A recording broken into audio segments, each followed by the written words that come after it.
What is going on, everyone? Welcome to American Advocates on Friday, May 1st, 2026. This will be episode 83. Episode 83 of American Advocates, and we are currently now on day 62, coming to an end. Day 62 of the Iran war, ending in under 2 hours now. Can you believe it? I can't believe it. Nevertheless, here we are.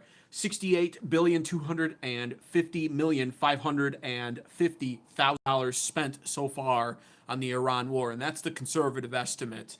Now, of course, 60 days. I'm going to give a brief Iran war update before I dive into the top story for today, which is actually the Daily Wire and Ben Shapiro, alongside actually Alex Jones and InfoWars. But I'm going to give a brief Iran war update here before we get into that, and that is, of course, 62 days coming to an end.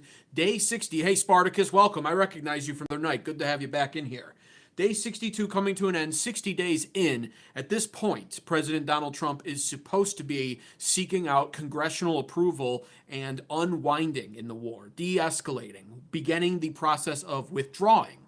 And that's not exactly what's happening. Now, I've heard a report that the USS Gerald R. Ford is actually being pulled out of the region. So perhaps they'll point to that as a reason or as a example of withdrawing forces.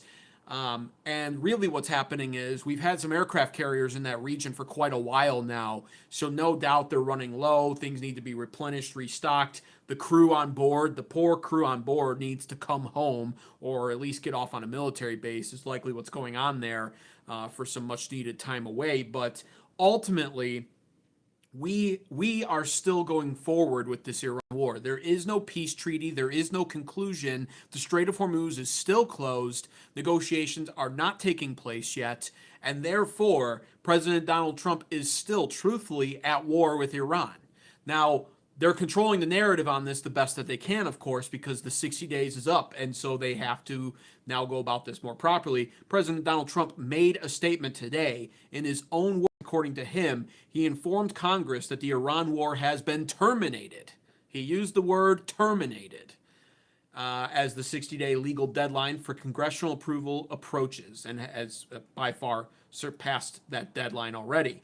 Now, this article written by Politico says President Trump notified lawmakers Friday that the Iran war has terminated an effort to quelch the fight over the need for Congress to approve the conflict.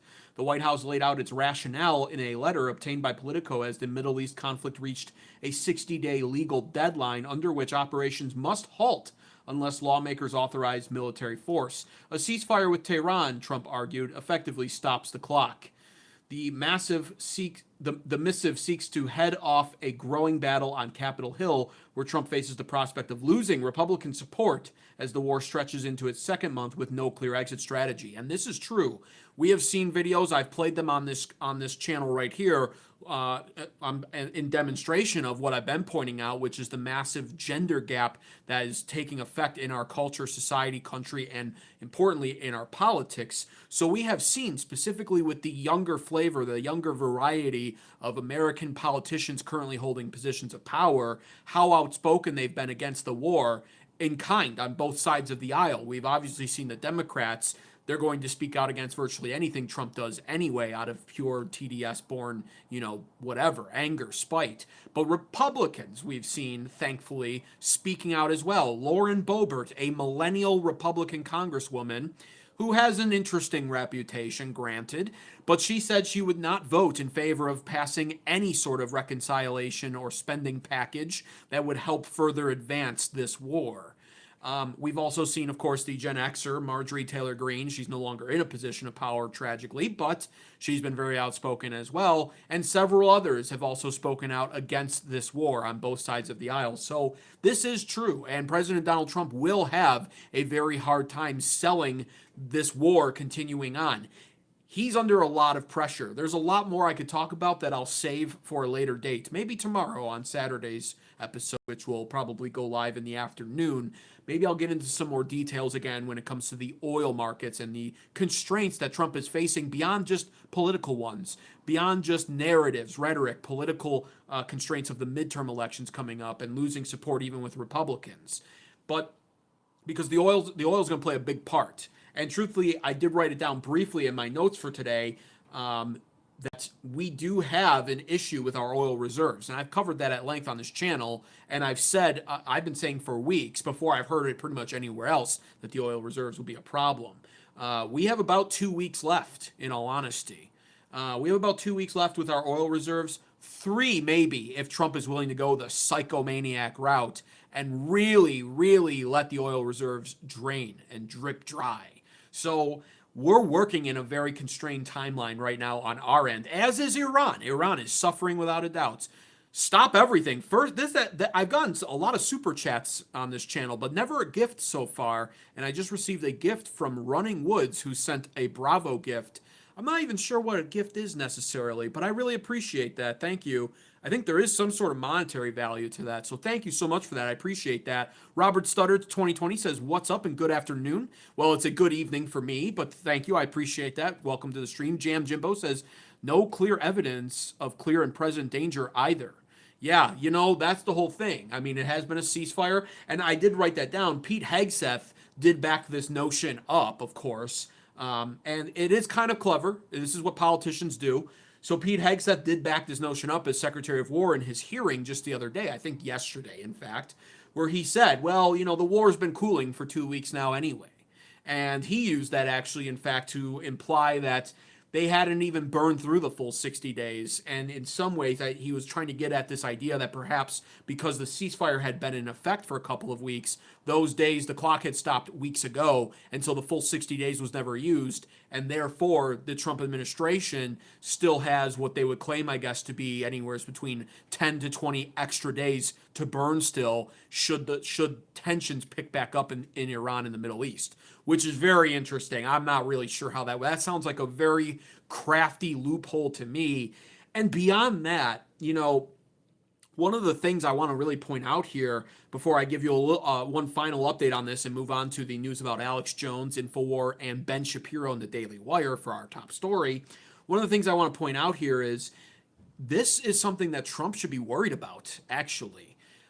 This war is more unpopular than the Vietnam War, which makes it the most unpopular war in the past 76 years of modern American history. It's more unpopular than Afghanistan and even Iraq.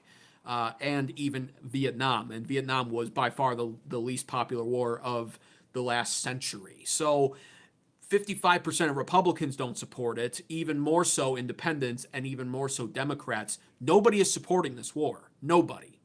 And what he has to understand is when you're losing Republican support in the form of Lauren Boebert and any of the young Republican politicians, that means what I've been telling you on this channel, people do not want to hear this, that means there will be an appetite possibly to impeach President Donald Trump, literally impeach him next year if Democrats especially lead the way on that and gain control of the House of Representatives and of Congress, maybe perhaps the Senate as well, in the upper chambers of Congress in the midterm elections this year.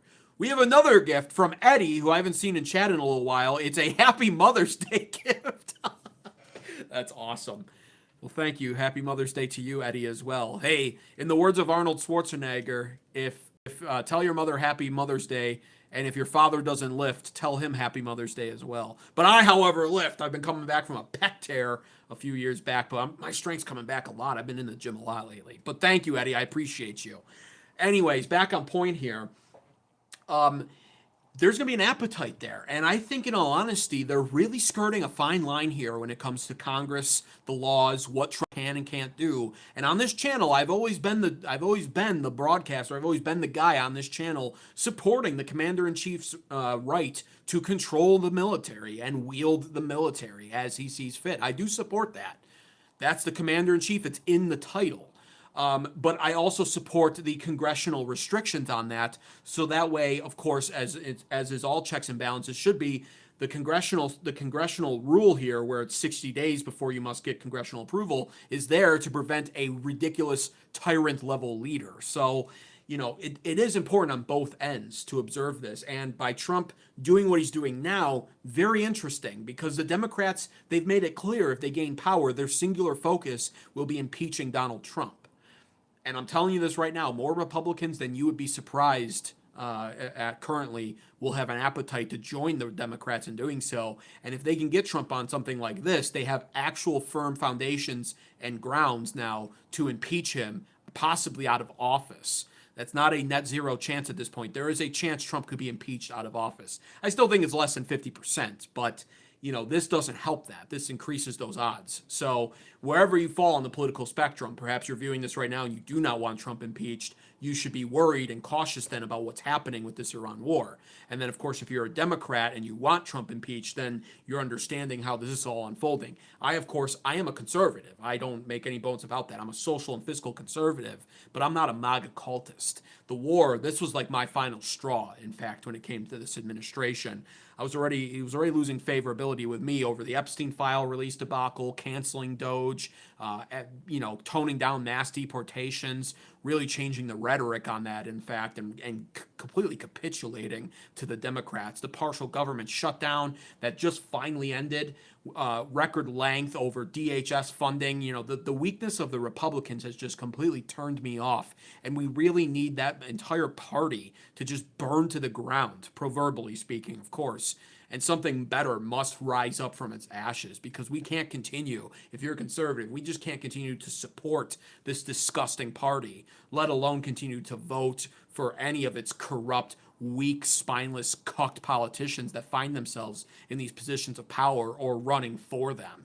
And, that's the sentiment that's growing, especially with young Americans who are the future voters of America. Not only are they the future voters, but increasingly they're becoming the current voters. A lot of Gen Z men are pretty conservative, pretty Catholic now, and very, very radicalized in some ways, rightfully so, after witnessing the corrupt political system on both ends, living through Biden, living through Trump's first admin, where he didn't live up to expectations even then, in all honesty.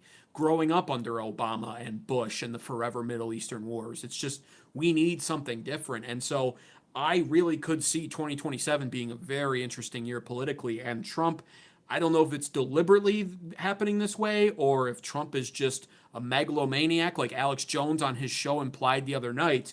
But Trump is making a lot of very crazy decisions, in all honesty, and it is possibly setting him up for catastrophe next year. Now, beyond that, I wanted to give a brief update before we move on again to the top stories for today. Alex Jones's InfoWars show coming to an end yesterday, as well as the Daily Wire. Massive news in Ben Shapiro and the Daily Wire. Going to get to that in a second. But Iran has given us a slight update here. Some news came in today in regards to this war. Potentially good news, but I'll break down why I don't think it's that good of a news and why you shouldn't hold your breath on it. And that is, of course, that Iran has now reportedly made an offer to the Pentagon and Trump administration to return to the negotiating table in Islamabad, Pakistan, without the aforementioned requirement of Trump removing the naval blockade from the Strait of Hormuz first. This was something that was impeding negotiations now for over a week, as Trump, of course, imposed that naval blockade to ensure that the Strait of Hormuz was as closed off as possible for all ends of this conflict. Both our allies now, as a result of Iran shutting it down, and Iran and their allies now, as a result of our naval blockade. And I've, of course, covered how the blockade has not been 100% effective. Iran has been sneaking ships through the blockade by hugging the coastline and avoiding the middle international waters element of the Persian Gulf and the Strait of Hormuz. But it's a trickle, and our blockade is working, and it's hurting Iran's economy even more. So both sides are feeling the pressure right now, and Iran has remained stubborn thus far. Even now, I would still call them a very stubborn, religiously zealous country. But it does seem like they want to come to the negotiating table once again. And they have removed their requirement for Trump to remove the naval blockade before they approach the negotiating table. This could be a sign of Iran weakening enough to where now they actually want to discuss a deal and they're more desperate to do so. But I will say there's an inherent problem here, and that is that Iran has made it clear that they view the negotiating table as a table for countries who both have leverage on each other to negotiate. And I've mentioned this before, and I'll briefly say it again. No matter what happens as a result of Iran making this declaration, the Trump administration is not prepared to allow Iran to walk away from the table with any sort of perceptive wins. They cannot walk away with the world having perceived that they won anything. So they cannot walk away gaining control of the Strait of Hormuz and charging a toll for it, and or they cannot walk away with all of their enriched uranium still, and or they cannot walk away with their nuclear facilities still intact, or without promising to put a pause on that for a period of 10 to 20 years like the United States wants at minimum. And or they cannot walk away without likely vowing to decommission hundreds, if not thousands, of their ballistic missile armaments, and then, of course, pledge to only maintain a minimum level stockpile of them.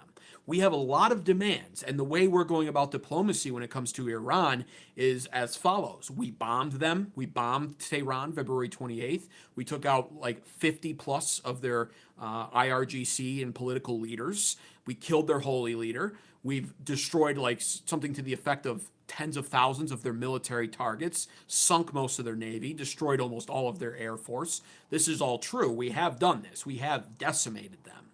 And so the Trump administration, not only to claim victory and maintain the American spirit in all of this, but also in some ways to save face, because we have not come out of this unscathed. Our military bases now, we're receiving reports and satellite imagery that suggests that our military bases have sustained tons of damage from Iran counterattacks. We've had mysterious damages on some of our aircraft carriers and boats that have been attributed to 30-hour-long laundry room fires, etc.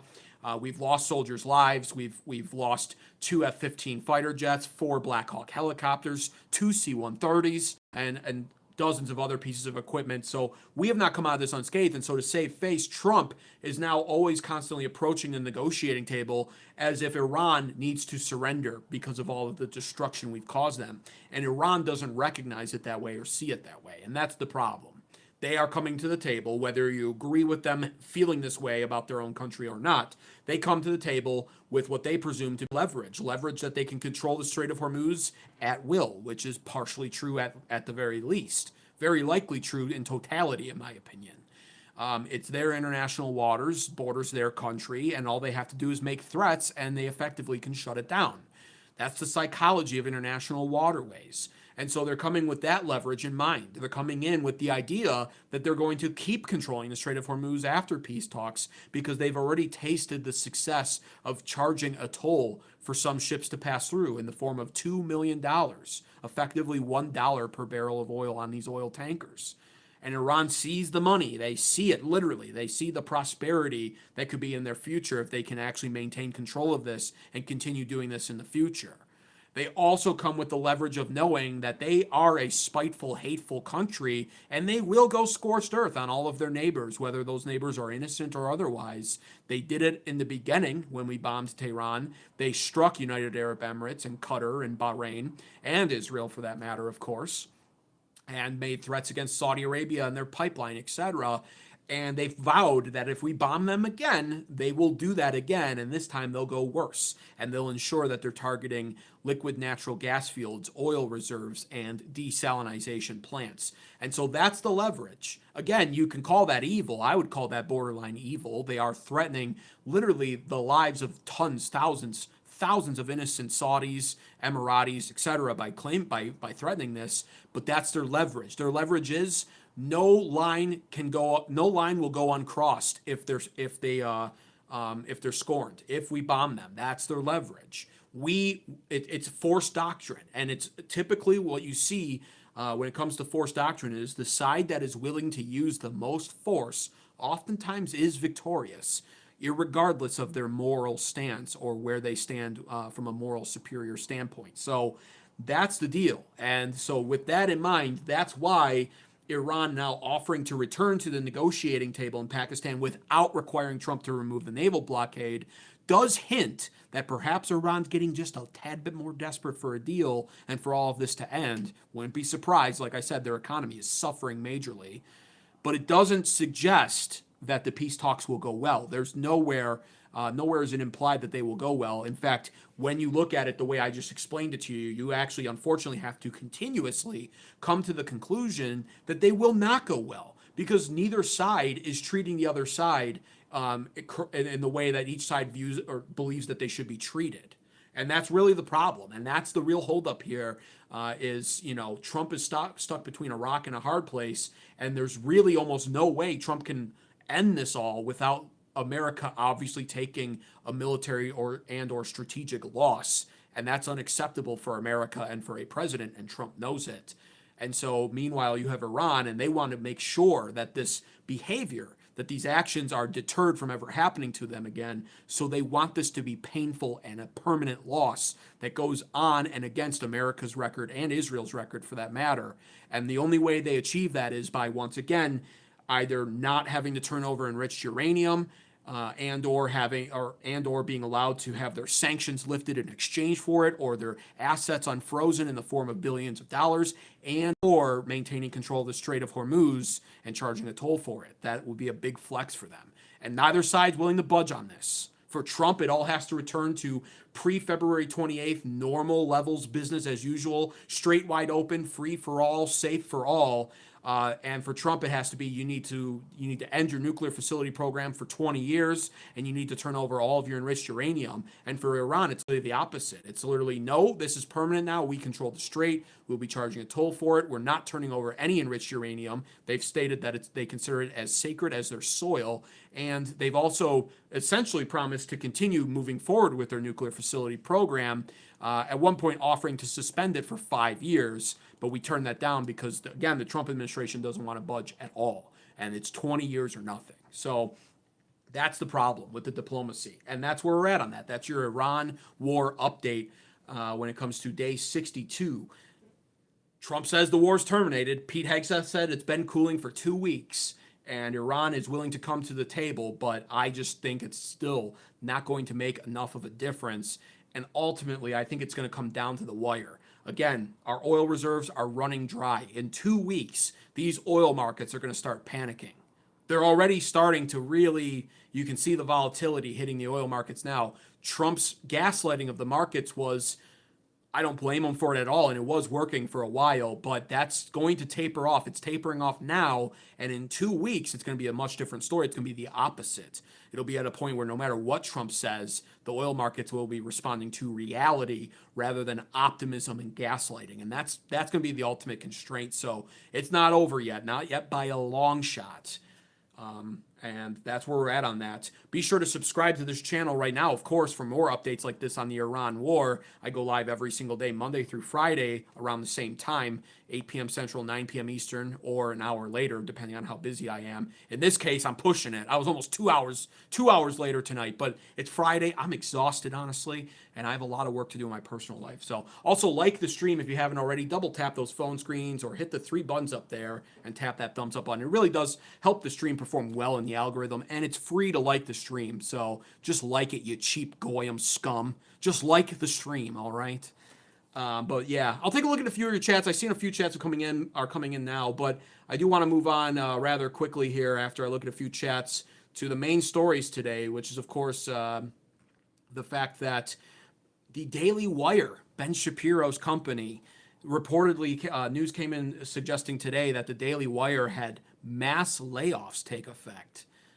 All, of course, over Ben Shapiro's decline on the internet. Interesting story. Hinting at, of course, what we all know to be occurring in our current American society. I would call it the Great Awakening, as the fire rises, of course. But beyond that, I also want to cover briefly Alex Jones. Unfortunately, InfoWars also came to an end yesterday. But I'm going to subscribe, says Running Woods. Thank you. I appreciate that. And you were the one that gifted me at the beginning of the stream, weren't you? I appreciate you a lot, Running Woods. Awesome.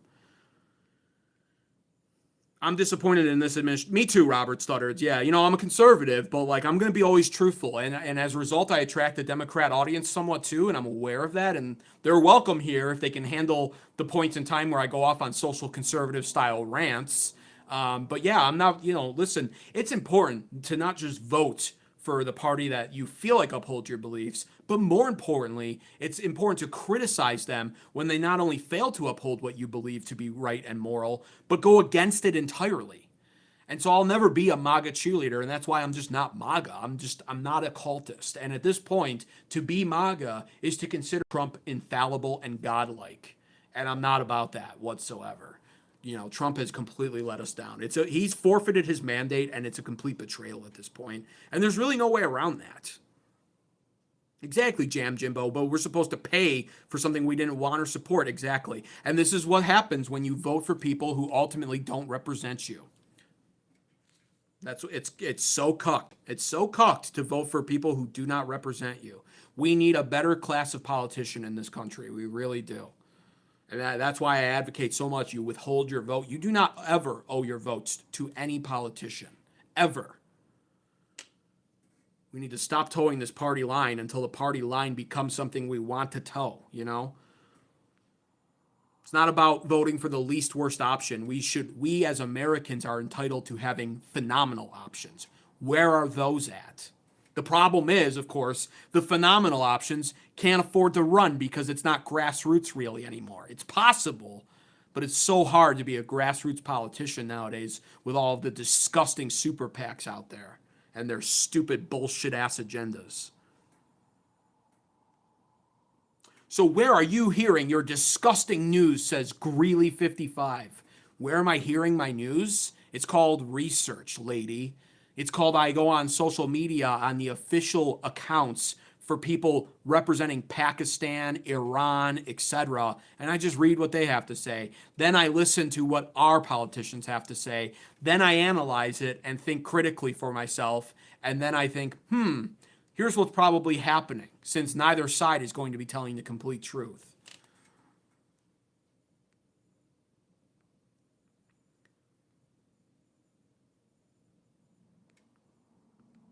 I heard Trump speaking today. Felon DJT sounds more of an idiot than ever. Yeah, he's old. He's too old. That's another thing. We gotta stop voting in boomers. Boomers need to just die. We just need boomers to literally disappear overall, except for my cool boomer viewers like Howard Clegg.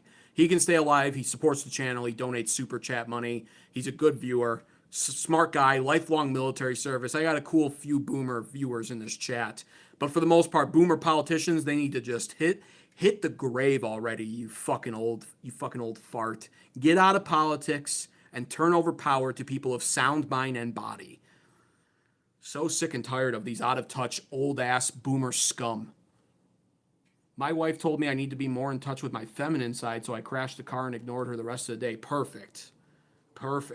And then divorce her for irreconcilable differences and take the house. That's how you get in touch with your feminine side. Spartan virus. Yeah, our bases were there, exactly. What happened to America when they went off the gold standard? That's a loaded question. Not the topic of the stream either, and I could rant about that for a while. I can't. No time tonight. Yes, gas is ridiculous, and farmers need that diesel. Yeah, diesel's a requirement for so much. The price of diesel going up is gonna destroy our economy. Please like, subscribe, and super chat, says Gaspix03. Thanks, Gaspic. I appreciate that, man. Thanks. Definitely like, yes. Donald Trump has been the only president since Woodrow Wilson that has stood for borders and the sovereignty of our nation, not swearing an oath to the sovereignty of the United Nation. He didn't even put his hand on the Bible when he was sworn in. And Donald Trump won't build the border wall, so his secure borders are wonderful, but they mean jack shit if he loses power and or Democrats regain control in 2028. They'll just reopen that. They'll just declare them open and everyone will pour in. Where's that border wall we were promised 10 fucking years ago, Christine? Where's that border wall? How about we end H-1B visas? Put up a border wall, secure the borders, but then keep H-1B visas intact so that 70% of India can come flood this nation and take all of our jobs. Those shit-eating Indians. They're smarter than us, right? Yeah. Trump is not serious about immigration. He just says that he is, and mindless MAGA supporter cultists buy it and believe it.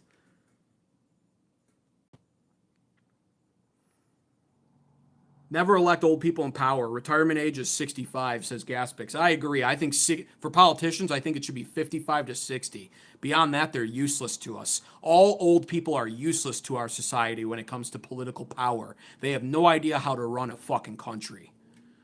Get old people out of politics. Ageism for the win. 55 and under, 60 and under at the most. You can run when you're 59 and finish when you're 63 or 64. That's fine, but no more. No more. 70 is way too fucking old. 80 is insane.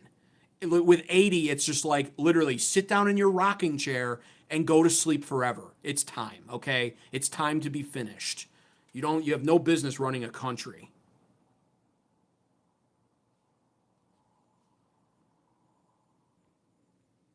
Here we go. I can't wait to hear this lecture from a nagging woman who really should know her place and know not to disturb the peace. Women should be seen and not heard. But she says, yeah, but what you're giving is just your opinion, and you're only spout in the narrative that's not the truth. Oh, cry me a river. Yeah, your attitude is just shitty. And you know what? A scumbag you are, honestly. Grow up, you coward. You coward, grow up. Grow up. You have no idea what you're talking about. Hey, Christine, turkey, bacon, lettuce, mayonnaise, tomato, and onions, but not too much tomato. Not too much tomato, or there'll be hell to pay. All right? Now get to it. Go make me my fucking sandwich. All right, let's move on. So, we had some crazy news come in today about the Daily Wire. I agree, the boomers are way over the hill, says Robert. They are, and they're out of touch. They have no idea what they're doing when it comes to AI regulation, when it comes to H-1B visas, immigration, they're soft for it. I mean, it's pathetic to watch it all unfold. They love foreign wars. They love blowing up the Muslims. Oh, we got to take the fight to them. It is so, I am so over it as a young millennial man. I am so over it. They have no fucking clue what the young generations are going through or what they want. They worship Israel. They would all kiss the wall the first chance they got. They would serve their God, Bibi Netanyahu, and their Lord and Savior, Donald J. Trump. It's so ridiculous. I am so done with the boomers in general. The worst generation America has ever seen. When you hear the quote about how strong men make good times and good times create weak men create the hard times and hard times produce the strong men, it was the boomers who were the weak fucking men who have created the hard times that we are now living in. And those hard times are, of course, strengthening us as we now prepare to fight for the survival of this country. And we will do it, by the way. You talk to the boomers, and they're such pathetic little pussies that they tell you it's all over with. I tell them we can save this country, and the very fucking disgusting generation boomers that ruined it, when I say that to their fucking ugly old-ass faces, they tell me it's too late. Oh, thanks for that, you pathetic piece of shit. You got to live in the best economic times the country has ever seen while unanimously pretty much voting for all of your scum fucking boomer politicians who ensured through their disgusting policies that no other generation would have it as easy as you, knowing damn well what the long-term implications of that would be. We absorb the debt and the cost and the price of all of it so that you can live now in your 2 fucking houses and retire off of your Social Security, which I hope I get to live and see stripped from them as they're forced from their decadent homes back out into the workforce with their backs that they're always complaining about hurting, despite the fact that they did to nothing work-wise for this country. They were nothing like their parents who digged ditches and laid bricks and built buildings and built this fucking country after fighting in World War II. These disgusting boomers did absolutely nothing. They worked their cozy, pathetic piece of shit jobs. They saved up for 1 year. I only went out to eat at a restaurant 3 times in 1 year. That's it. For my birthday, my wife's birthday, and Christmas. And then everything else I saved. And I bought a house. I have no idea why you lazy, entitled millennials can't afford a home. Fuck you. And then to sit there when you're in the process of buying your second vacation home while your own children can't even afford the apartment that they live in that's the size of a closet, and your grandchildren are growing up realizing that it's all over with and that they'll never own anything. To sit there and tell people like me who say we want to save this country, to tell us that it's too late, go to fucking hell, you scum-sucking piece of shit boomer cuck.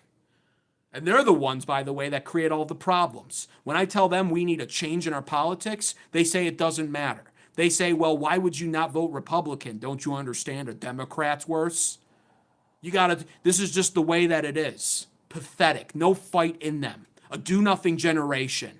Not creative, not original. Nothing special about them. They had it easier than their parents, and they have it easier than their children. And now they sit there entitled, spoiled, a nuisance to society, a complete burden as they suck down Social Security and will undoubtedly be the last generation that benefits off that. And then they have the gall to lecture to us. They have no idea what they're doing financially. They got lucky. Let me take a breath. I didn't mean to go off on that much of a rant. I actually have been trying to take it easier on them. Like I said, I got cool boomer viewers, but for the love of God, like the generation, and really it's the boomer politicians, okay? It was all the old politicians, but the boomers supported them in large. They'll sit there and tell you that Ronald Reagan was the best president of all time.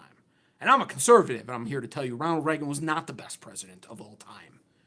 He was very much implicated in the process of selling over our birthright. He ruined California with mass immigration, began the process of selling over all of our jobs. That was enhanced by George H.W. Bush, disgusting neocon globalist scum, who allowed H-1B visas to become a thing and immigrants to come in here. Not only was it bad enough that we lost jobs overseas because of them, and they were all sent overseas, so that way the labor was cheaper and the cost could go down even more for the boomers who are now living off entitlements. You grew up in the best economic times and you insist you can't live without Social Security monthly? What the fuck were you doing in the 80s? You stupid fucks. But beyond that, all of that takes place. Then Clinton does a bunch of bullshit with subprime loans that catches up 10 years later, fucks up our housing market. Everything's gone because of them.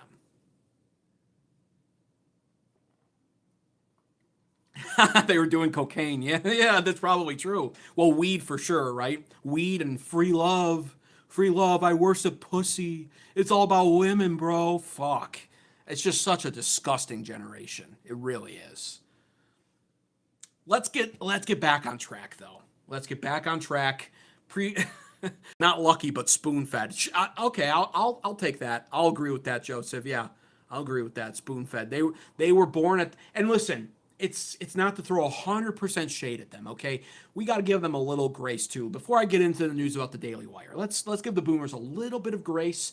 They were born when they were born. They couldn't control that. They benefited a lot from previous generations that were harder workers than them, smarter than them, fought for the freedoms of this country, and passed a lot of bills that benefited them. Yeah, true. Social Security was passed before boomers were even born. The GI Bill was a big deal. That was before boomers were even adults. So a lot of things they got, that's why I say lucky, but spoon-fed, yes, as well. And beyond that, you have to give them a little grace, too, because this is the generation that was the most psyoped generation of all time by the CIA, which was formed, of course, in 1947. So, they had William F. Buckley on the news telling them just the facts when it was all CIA psyoping happening. They had 3 channels, so they had no alternative sources of media to do independent research. They thought the news was telling them the truth. And so they grew up and they're a product of that. And so that's not their fault.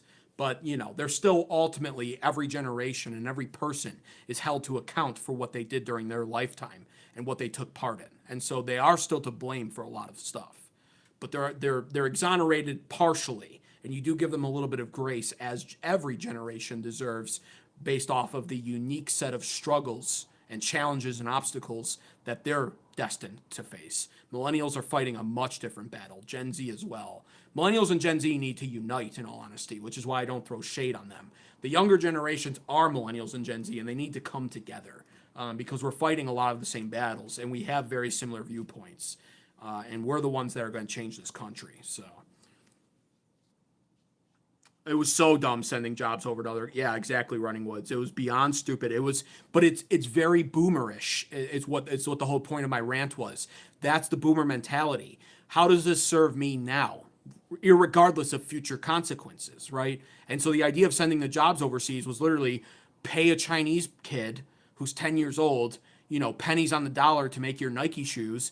And now as a result, they get sent back and they're sold for way cheaper than they would be if they were made in America by an American proud to make them, but also expecting a livable wage, or at the very least a minimal wage. So that was the idea. It was all about how can I save money now, not about, well, how will this affect the future generations? How will this affect my kids who now won't be able to grow up and work for Nike because all the jobs are overseas? They didn't think about it. It was just, how can I make life even more affordable? It's already great. It can be better though. I just want it to be as cheap as possible now. I don't care what it means 30 years from now when my kids are suffering. And here we are. So that's really what it is.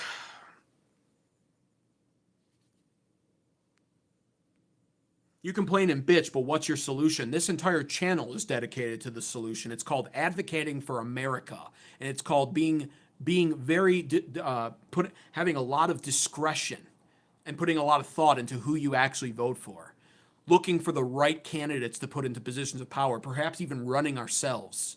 We need good people to run. And we have a lot to fix, but there's no time like the present to start fixing it. No more H-1B visas. Get these jobs back from overseas, take them back here, force the companies to come back, which is why I do support tariffs on this channel. I do. Trump implemented them horribly, but I support them. There's a lot that we have to do. We need to self-sustain. We need to increase our capabilities of processing rare earth minerals. We should be drilling for more oil, by the way. There's a lot we need to do. We need to return to that. We need to rebuild our industry, fix our supply chains, and rebuild and fix our infrastructure. All of which, by the way, in the process creates more American jobs. I could go on and on. I don't have time for that tonight, though. So, yeah, it's not just about bitching and moaning.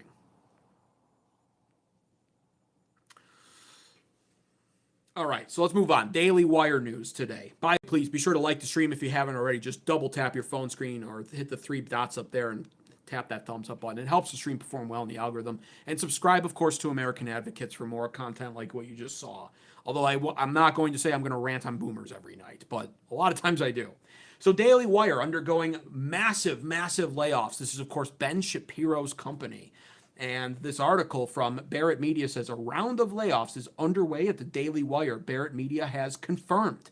The first report surfaced on Friday afternoon. Political reporter Cameron Arcand took to social media to share that he was included in the round of layoffs enacted, saying, "I was impacted by the layoffs today at the Daily Wire, so I am looking for opportunities in journalism, communications here in D.C." In a statement, the Daily Wire confirmed it was undergoing a round of layoffs, saying, "Today, the Daily Wire made a difficult decision to restructure the organization, which included layoffs to a number of teams." A company spokesperson confirmed to Barrett Media, "We are deeply grateful to those impacted, though their contributions were instrumental in building the Daily Wire into what it is today. The cuts were largely concentrated at our Nashville production office, as the company has invested in new formats, locations, and production models. Our footprint there has evolved." It also says, "Additionally, we will continue to invest in our editorial team and investigative journalism, where we have already added numerous new reporters across the country." The article concludes by saying, "It is unclear how many members of the company's staff have departed as part of the ongoing exits. This round of layoffs at the Daily Wire follows cuts in March." So they've been making layoffs at the Daily Wire, not just what was announced today, May 5th, on Friday, but back in March, they had already sustained an additional round of layoffs at the Daily Wire. And the reports have come in. Today, many of the reports were hinting at the fact that the Daily Wire has now officially fired half of its staff, or laid them off, I guess is the right term. And it says, it's citing the reason behind this, truthfully, is it comes as the co-founder, Ben Shapiro, has now officially lost upwards of 80 to 85% of his total YouTube audience since just last year. And, I just got to say it. I'm thrilled to hear this news, in all honesty. The Daily Wire, this was, Ben Shapiro was crashing out about this now. And I'll tell you this, I was a Ben Shapiro fan back in the day. Then I kept seeing him pop up on my Facebook circa 2016, 2017. I remember thinking to myself at that time, wow, what a smart guy. Good at debating, champions all the right causes, precise communicator, crystal clear thinking, doesn't seem to get tripped up by anything. And then, of course, I fell off a little bit. I didn't want to really become consumed by politics back then. I was in my 20s, pursuing a lot of dreams and whatnot. And politics is so heavy. I always felt inclined to pursue politics, but always ignored that inclination up until recently. So I fell out of touch. And then, Biden's administration hits. And somewhere in the middle of the Biden administration, I'm like, man, I wonder what Ben Shapiro has to say about this shit president. So I tune in. And I'm like, I can't stand him anymore. I'm watching him and I'm like, who the fuck is this? This guy won't shut the fuck up about Israel. He won't shut the fuck up about anti-Semitism, Jewish shit. He won't shut the fuck up about all of this annoying stuff that I don't care about. I want to hear about his thoughts on the economy, on the Biden administration, the Democrat Party, what the Republicans are or aren't doing. And certainly he's given those. No shade, no complete throw of shade at his way. He still does entire shows about these topics. But he never was like that in 2016. Not from what I was watching. And I just remember I could only make it like 3 videos in when I was in the process of catching up before I was like, I'm done with this. I can't listen to this. Something about him doesn't feel right. I don't like the messaging anymore. I'm just done. And this was probably around 2023, 2024. And so, now I see this and it's like, well, gee, any wonder why Ben Shapiro is declining so rapidly? And that's what I'm going to dedicate the rest of tonight's episodes about. The rest of tonight's episode is going to be pretty much about that, because there's a lot of stuff, especially in like the last 2 or 3 years, that Ben Shapiro has done or said that is quite the eyebrow raiser. And it's not only just quite the eyebrow raiser, but it's just disgusting in general. Massive PR issues, and that's why I feel like this is actually deserved and something he's brought upon himself. So this was Ben Shapiro actually crashing out today on his episode. Now, how does Ben Shapiro handle this massive layoffs, these massive layoffs at the Daily Wire, up to 50% of the total staff gone, people on X now saying, oh my God, I need a job, I just got laid off. You would think Ben Shapiro would dedicate at least a segment of this episode to discuss that and really thank them for their service, and even perhaps talk to the audience about how good of a worker these people were, how great of a person these people were, and why they deserve employment.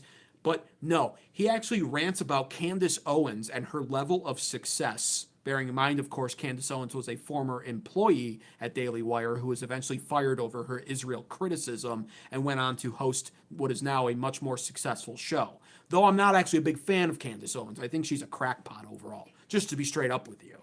But it is funny because now in this weird sense of instance of like projection, not narcissistic projection, I wouldn't say, but just projection of like frustration. Ben Shapiro dedicates a segment of his show to ranting about Candace Owens' level of success and viewership, and then directly seeks to target her viewers and insult them. Take a listen. Honestly, if you are an audience member of Candace who foments this sort of evil, because she makes money off of you. The way she makes money is by spewing trash into the public sphere. I agree with that, by the way. Overall, I think Candace Owens is full of a lot of shit. I think she thinks she's very smart, but honestly, I can't listen to her either. But I do find it delicious that she used to work for Daily Wire, got fired for her criticism of Israel, and now is infinitely more successful than this scumbag. But he's not wrong. He's not wrong. She spews a lot of trash for views. That is absolutely true. Sphere, and then she makes money off it through advertising. That's how she does it. So if she's monetizing your gullibility, then you are complicit in this nonsense. There we go. There you go. You can see how frustrated he is, clearly about his show and the decline, the rapid decline that's facing right now. So he targets a successful show ran by an employee that used to work for him that he fired, and then says, well, your audience is scum if they support you. It's honestly ridiculous. But that's just really the beginning, because also in the same news cycle, we had Alex Jones sadly announce the last day of InfoWars yesterday, last night, announcing the news that the lawsuit has concluded. He wound up, of course, losing a fortune, as well as InfoWars, which has now been bought by the satirical news article company, The Onion, who's actually said they're going to keep InfoWars running, but as a parody of what it once was. And I'm talking about this because I want to highlight the difference between how Ben Shapiro handles a rapid decline of his show, the Ben Shapiro Show, the Daily Wire, his company, laying off up to upwards of 50% of their employees. I want to highlight the difference in how you just heard Ben Shapiro handling it by attacking Candace Owens, her show, her viewers, etc., compared to Alex Jones. This was some of the final moments of Alex Jones' last show of InfoWars ever. Take a listen. And all glory goes to Jesus Christ, our Heavenly Father, that leads, guides, and directs us. We commit ourselves to God in this holy fight. and we are committed. And if God stands with us, who can stand against us? And that's how I close out. So I salute you all. What a crew. The hell we've been through has only made us stronger. Let me ask you, would you have it any other way? Are you not stronger now in this fight? I salute this crew and all the viewers and listeners to this fight, and I commit myself to Jesus Christ's hands.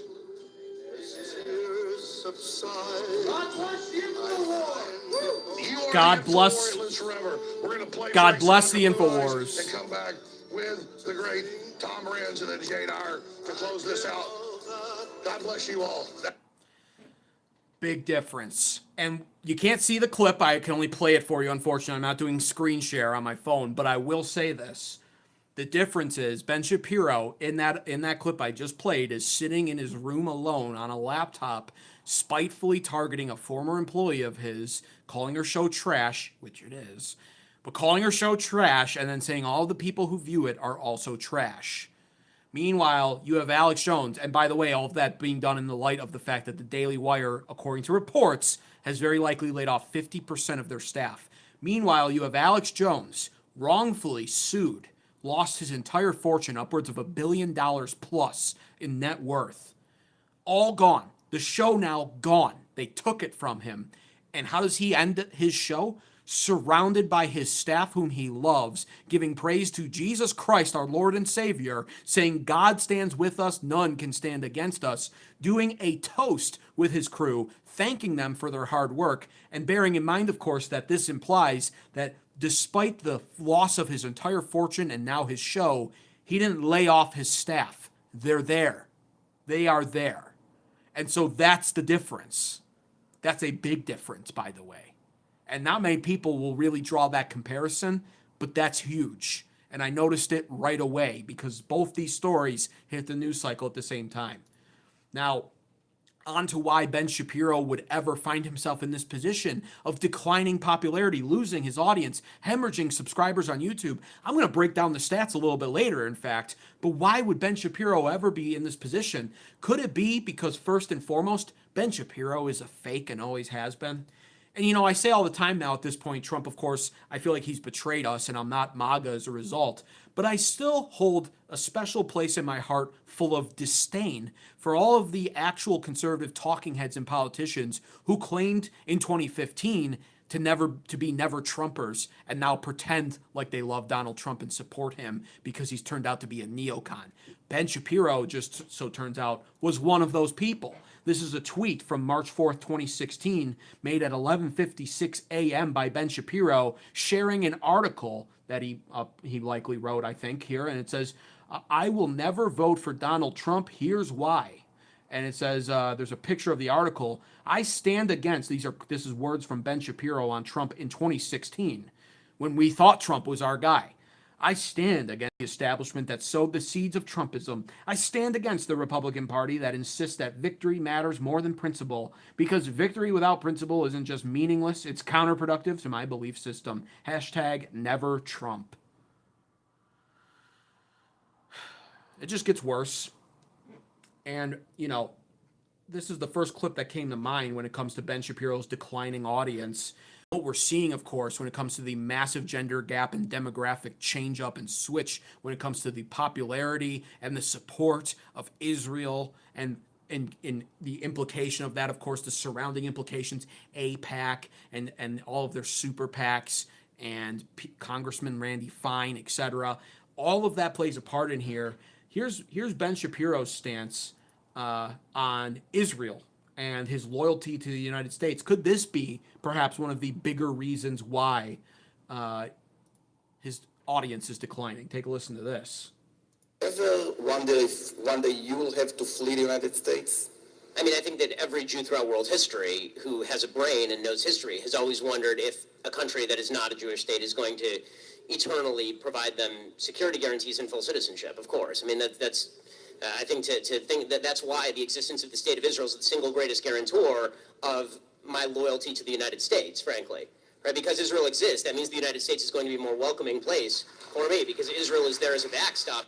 So our support of Israel is what is hinged on when it comes to his loyalty to our country. Now, what's funny about that is he'll directly make a statement like that, but then go on to tweet something like this. August 21st, 2019 at 11 a.m. promptly. American Jews, whether ethnic or religious, are loyal to America, not Israel. Any dual loyalty supposition is anti-Semitism. So you can't point this out without being labeled an anti-Semite, but they will go and say it anyway and expect you to either not notice, care, or point it out. Very hypocritical and fucking disgusting. Once again, another reason why I'm satisfied that to see that Ben Shapiro and the Daily Wire are suffering greatly when it comes to views and success. Also, this is a rumored report. This is alleged by a user, Charles Johnson, who goes on the handle Johnson Thought One. He said, I want to be fully on record that I saw Ben Shapiro receiving tasking from Israeli intelligence connects to Netanyahu when I worked next to him at Breitbart.com.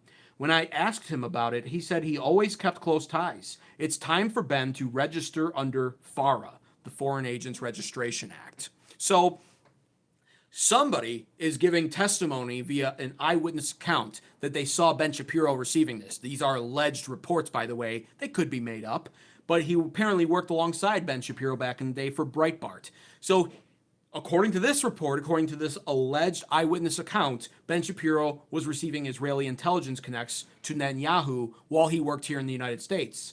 He then says that his loyalty to the United States is dependent upon America supporting Israel. It's the biggest guarantee of his support of America. So it hinges on that. But then, to recap, he says, American Jews, whether ethnic or religious, are loyal to America and not Israel. Any dual loyalty supposition is inherently anti-Semitism. Funny how that works. Could this be one of the most unpalatable qualities about Ben Shapiro? Could this be perhaps one of the biggest reasons why he's losing his audience? He continues on, by the way, with all kinds of nonsense. But before we get into what he's also said more recently, I want to pull up this article that he wrote. This was August 11th, 2005, written by Ben Shapiro, WorldNet Daily, a free press for a free people, established in 1997, this news article. And he wrote it again, August 11th, 2005, titled, Why War in Iraq is Right for America. And what I found fascinating, I'm doing this, of course, to discredit Ben Shapiro and point out a very obvious theme here, but even more so, what I found fascinating was how much I was reminded, because I was a little kid at this time. So I don't have a great memory of this. I remember turning on the news and hearing about the Iraq War all of the time. And it never sat well with me, of course, but I was a little kid. I would hear that on the news and then go play with my fucking Star Wars Legos and play video games and not even care that much because I'm a kid. So reading this is a real eye-opener when it comes to the parallels being discussed by Ben Shapiro in 2005. Bearing in mind, the Iraq War had been waged on for over a full year, closing in on 2 years at this point. And the way it's discussed by Ben Shapiro and the realities he admits about that war then, you can easily draw parallels to Iran right now. So take a listen to this. It's actually a short article, so I'm going to read the full thing. He says, it is now clear that the war in Iraq is unpopular. Just last month, 53% of Americans felt that sending troops to Iraq was not a mistake. This week, however, 54% of Americans believe that it was, according to the USA Today. 2 months ago, only 39% of Americans believed that the war in Iraq had made us less safe from terrorism. This week, however, 57% stated that war had made us less safe. President Bush has garnered the lion's share of criticism for the situation in Iraq. A full 61% of those polled by Newsweek think Bush is handling the war in Iraq badly. Funny enough, just on last night's episode of American Advocates, I revealed the Harry Enton poll by CNN, who revealed to us that now the war in Iran is at a 61% disapproval rate. But going on, he says 50% state that America is losing ground in its efforts to establish democracy in Iraq. Remember when we were that fucking stupid we thought we could establish democracy in the Middle East? Oh wait, our neocon retard politicians still think we can do that. Isn't that something? What's changed since 2025, I ask you? He goes on to say another poll by the AP Ipsos demonstrates marked doubts about President Bush's honesty, with 48% of Americans agreeing that President Bush is honest and 50% disagreeing. Charges of high-handedness are also sticking. 56% of those polled say that President Bush is arrogant. What has happened? The parallels are crazy, actually. This is a 2005 article written in the summer of '05 by Ben Shapiro about the Iraq War, and these parallels match up almost perfectly right now with Trump, the United States, our goals in the Middle East, and the Iran war and its popularity currently with America. It's actually crazy. He goes on to say, again, what has happened in recent weeks to persuade the American public that the Iraq war is a disaster and President Bush is President Nixon? Certainly, the media's increased coverage of Iraq has something to do with rising concerns about Iraq. Rumors of the mainstream media's death have been greatly exaggerated. But something deeper is at work here. Americans are impatient isolationists at heart. We don't want to be the world's policemen. Gaining Iraqis their freedom, as good as it sounds, isn't enough of a justification for war. Nothing's changed there, by the way.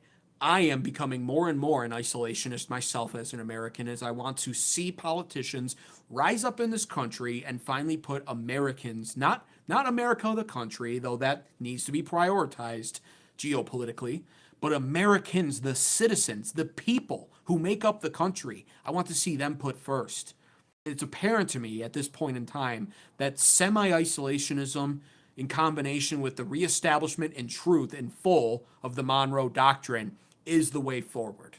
So what's changed? The parallels are crazy. I'm going to keep going.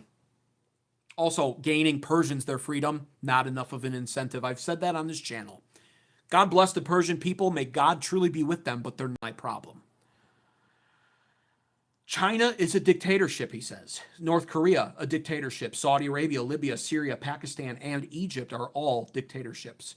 We can't overthrow all of these regimes simply to free their citizens. We have to focus on those regimes that endanger American security. World War II wasn't about liberating Europe, but about protecting America. Vietnam, meanwhile, is a controversial war precisely because the direct threat to America posed by the Viet Cong is questionable.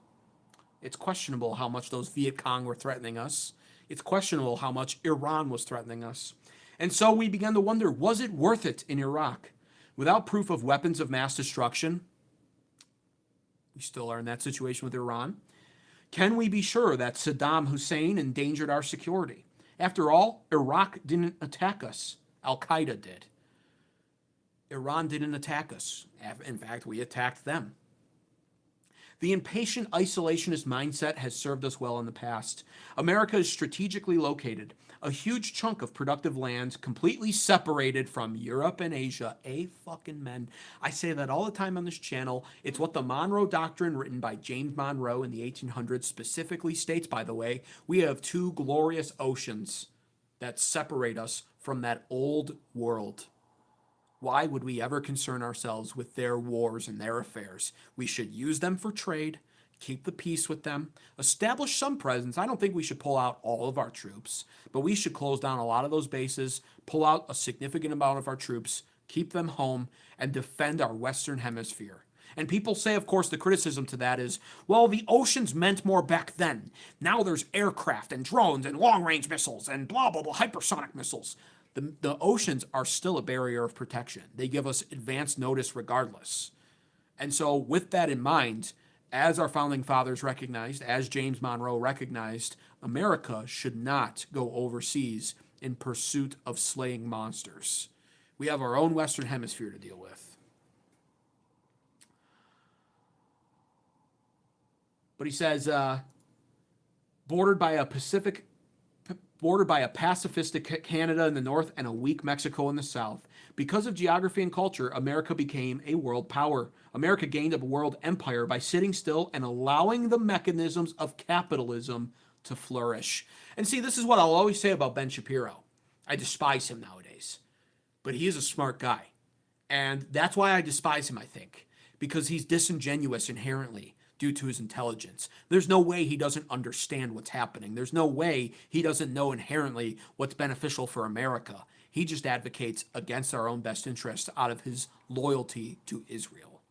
And that's why I despise him. But what he's saying here hits, right?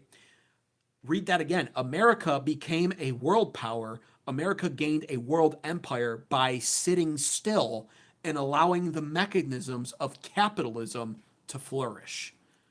There's the answer to you when it comes to all of our problems currently. Iran's not our problem. It never was. Europe's defense is not our problem. It never really was. The UK is not our problem. Russia's not our problem.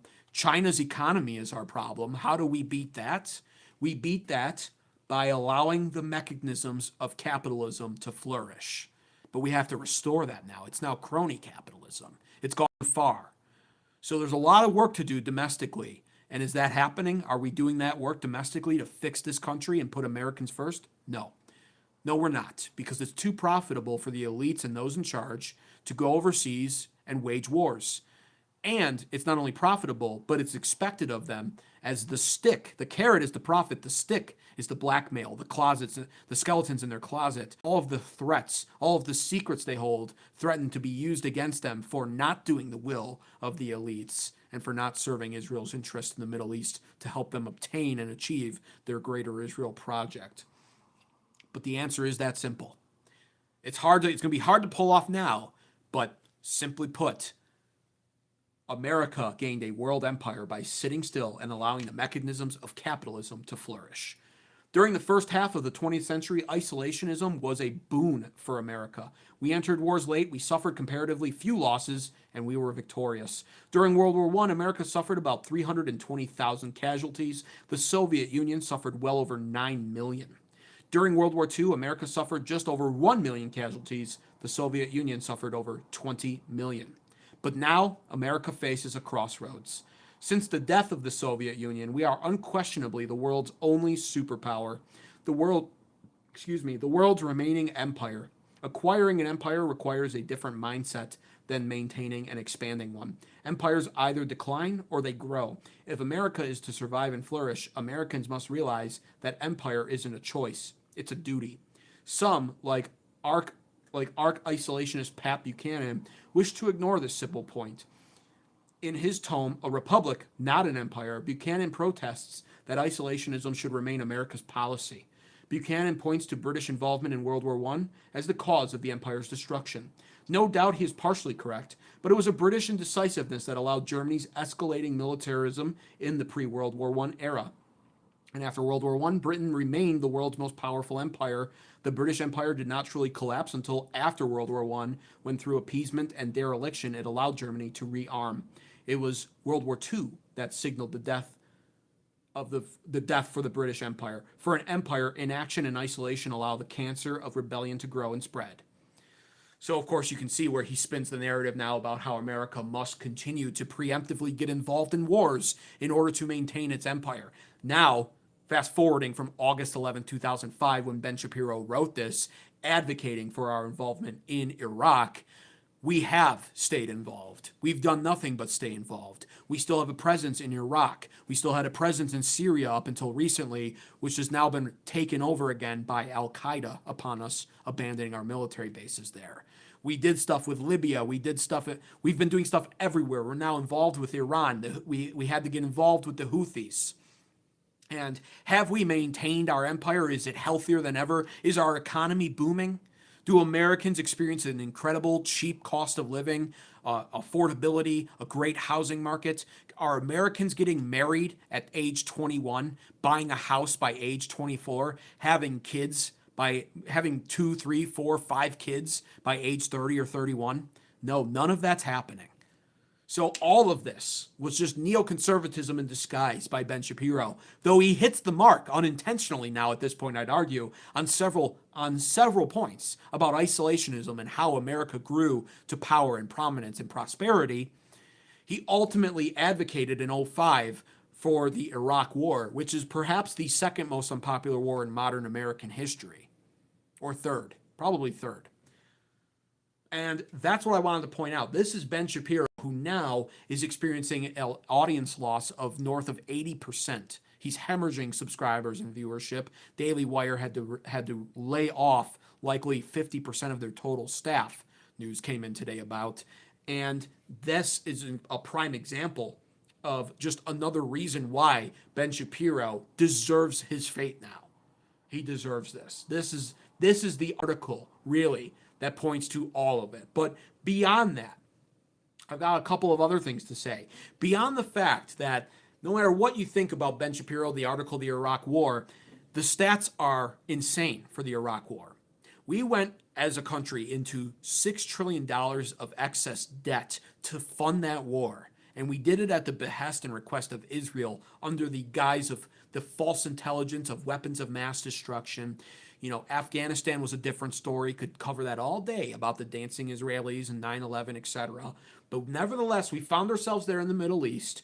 We waged the wars there, and in Iraq, isolating Iraq from Afghanistan, the stats are insane. $6 trillion of debt to fund the wars, and we lost thousands of soldiers' lives in that fruitless, meaningless, unpopular war that Americans quickly soured on. And despite Americans souring on it, all of our elected representatives from Bush through Obama did nothing to get us out of there. And what was our reward? Thousands of soldiers' lives, $6 trillion in debt. What did Israel lose is the real question to ask. And I've done the research on that. It turns out they didn't lose really anything. Because just like what we're experiencing with Iran right now, where they've already made it very clear they will not use their IDF soldiers to do anything in Iran to assist our soldiers or our efforts on their behalf, it was the same story with Iraq, actually. Israel lost, if I remember correctly, they lost 0 soldiers. They didn't help us whatsoever. And despite all of that, this is what Ben Shapiro has had to say in recent years about the alliance between the United States and Israel. Take a listen to this. 8 seconds that will infuriate you and make you satisfied to know that the Daily Wire is collapsing and that Ben Shapiro is shriveling up and declining into irrelevancy. Would you describe the U.S. as a good ally right now? I think that the U.S. has always been a bit of an unreliable ally, shall we say. We're an unreliable ally for Israel. The country that funds Israel in the form of $3.8 billion annually. And every time Israel decides to go to war with their neighbors for their expansionist dreams and their goals of fulfilling greater Israel and essentially restoring the Babylonian Empire, we then send them billions and billions of dollars more. So since October 7th, those attacks, the first 2 years of those attacks, we're now in year 3, of course. The first 2 years, we sent them a combined total of $21 billion, close to $22 billion, in addition to the $3.8 annual billion we send them as well. We, because of our cucked conservative, mostly, our cucked conservative warmonger neocon politicians, and then, of course, the Democrats never do anything to stop it. Because of them, we go to war at their request and sacrifice blood, thousands of young men's lives lost for their goals. And then Ben Shapiro sits his ugly fat ass, well, he's not even fucking fat, his fat eyebrow ass in front of that camera and says, the United States has been an unreliable ally to Israel. How fucking dare you? It gets worse, though. I've got more. So, very recently, you've heard about all the reporting on this channel, of course. You've heard about how I've reported about Israel and Lebanon and what's going on there. Israel has moved up created a 5-mile excess of barrier boundary into South Lebanon, claiming it's about wiping out Hezbollah's presence, but they're refusing to give up the land, and they continue to shell South Lebanon with artillery, leveling entire city blocks. You should see the footage. It's all gone. All of these homes, these apartment buildings, all gone. Those are citizens' homes, of course. They'll tell you it's all Hezbollah, but there's absolutely no way. Now that amount of land being leveled, there are people who used to live there, and they're gone. Some of them are dead. This is happening, by the way, to undermine peace talks between the United States and Iran as well. That's the other dual purpose of Israel's actions. Not only because they believe they own Lebanon already, the land was promised to them 3,000 years ago, but also it serves the extra benefit of undermining peace between U.S. and Iran, since Iran considers Hezbollah to be their allies.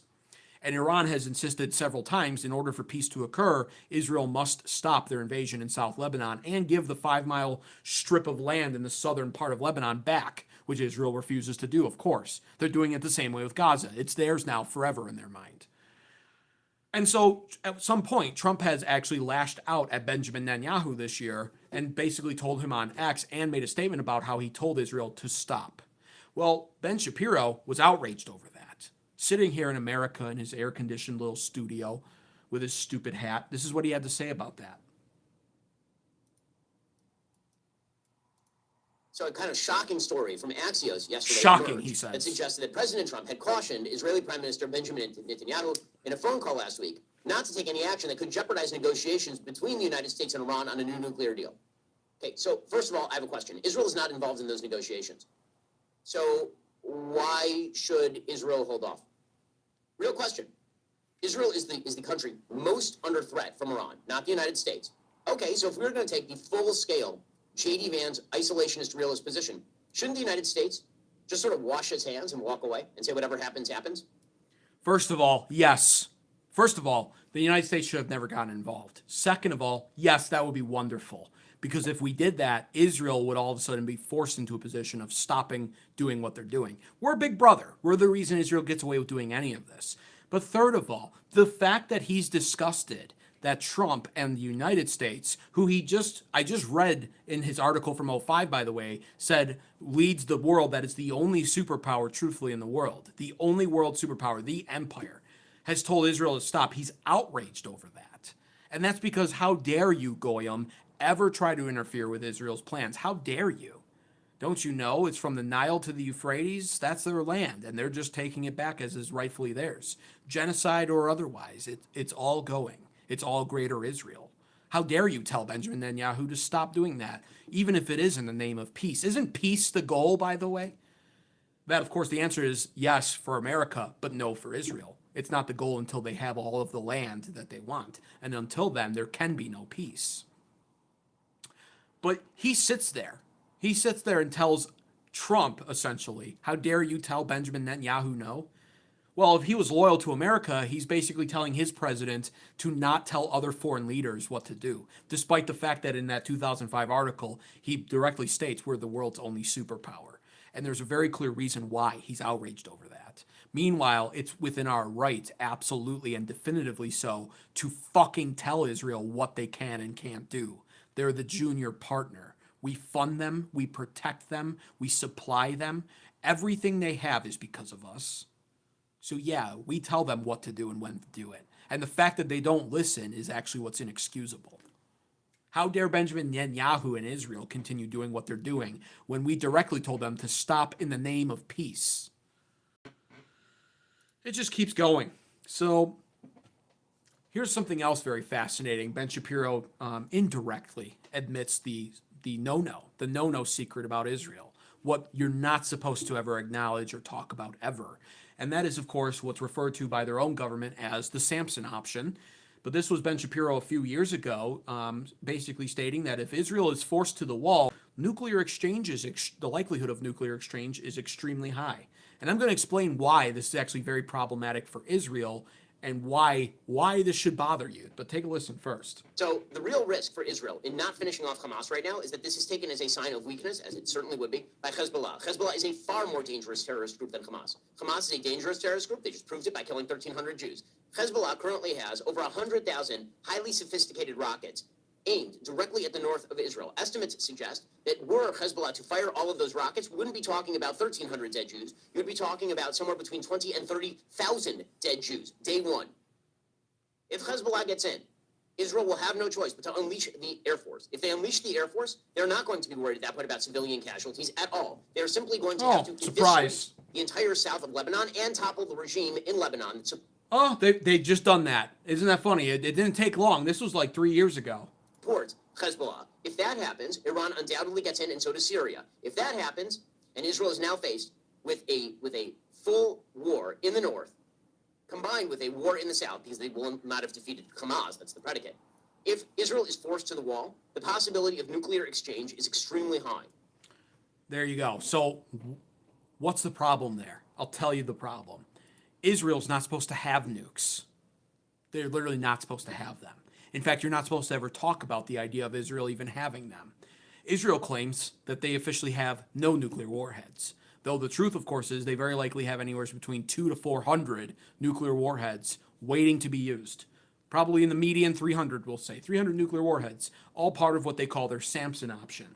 Now, their Samson option is literally Samson, a biblical character who was deceived by Delilah. All great men in the Bible are deceived by women. She cuts his hair off, which was the source of his strength. He loses his strength. The Philistines come in and capture him. They make a mockery of him. This is a man who was the strongest man to have ever lived, according to the biblical reports, having slayed an entire army of thousands with nothing but the jawbone of a wild ass. A true warrior who was told his mother was instructed to never cut his hair. Delilah gets him drunk, sleeps with him, and gets him to spill the secrets of his strength. He confesses to her it's his hair. He falls asleep. She cuts his hair off. His strength is gone. This is the biblical story. Philistines capture him. What do? They chain him to 2 pillars, and they make a mockery of him in their satanic temples. They gouge his eyes out so he can no longer see. And in a desperate attempt, he prays to the Lord once more for strength to return. God grants it to him, and he pulls down both pillars, collapsing the temple and killing everyone, including himself. That's what they've named their nuclear program, their nuclear strategy, if it all goes south. They've named it the Samson option, essentially to mean we will just nuke everybody. If we feel like we're backs up against the wall, we're going to nuke indiscriminately every single country. Who knows if America's on that list, by the way? They don't even bother to specify all that much. Not from what I've been able to dig up and find, but that's what they call their nuclear program or their nuclear option, the Samson option. So despite all of that, the bottom line is Israel is not supposed to have the nukes. They deny having them, but then they openly hint at the idea that they have tons of them and will use them under very certain circumstances, which they're not afraid to say what those circumstances are. Israel, it's important to note, is not a signatory to the Nuclear Non-Proliferation Treaty.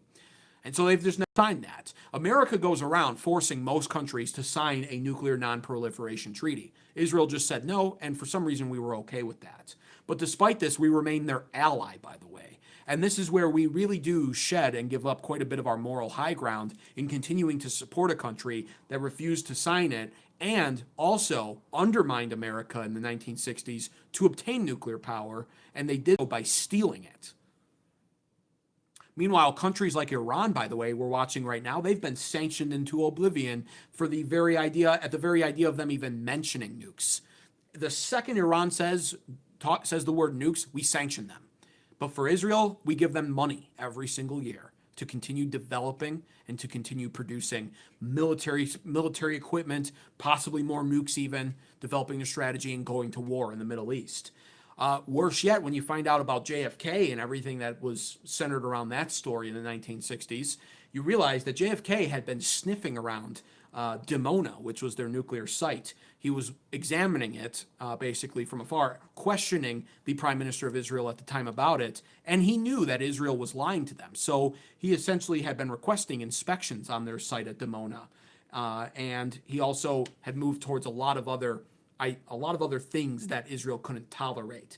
Now, of course, after mentioning the fact that Israel couldn't have nukes and after requesting inspections at Dimona, he went for his convertible ride 5 months later and was shot dead.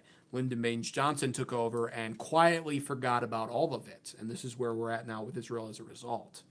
But there's Ben Shapiro. All of that in mind. There's Ben Shapiro on his show not even 3 years ago after the October 7th attacks, reminding the world that if things get bad, Israel will nuke everyone. But they don't have nukes. They don't have nukes. But they'll nuke everyone if things go south.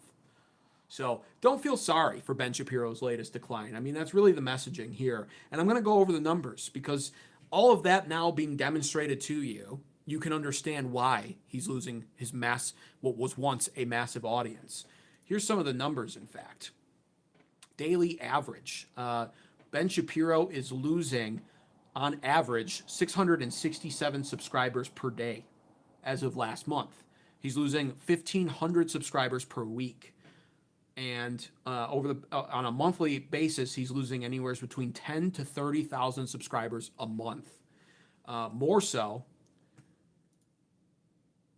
you can also see viewership has declined significantly. So his monthly viewership about a year or two ago was at around 180 million total monthly viewers on all platforms combined. Now it's at somewhere around 20 million. He's hemorrhaging views, he's hemorrhaging subscribers, he's losing support, and that's why ultimately the Daily Wire had to lay off so many people. But it gets even worse than that, by the way. If you're still not feeling that sorry for him, don't forget about this gem of a clip that I pulled up as well, when it came to his thoughts on the American worker. He said this just recently, like last year.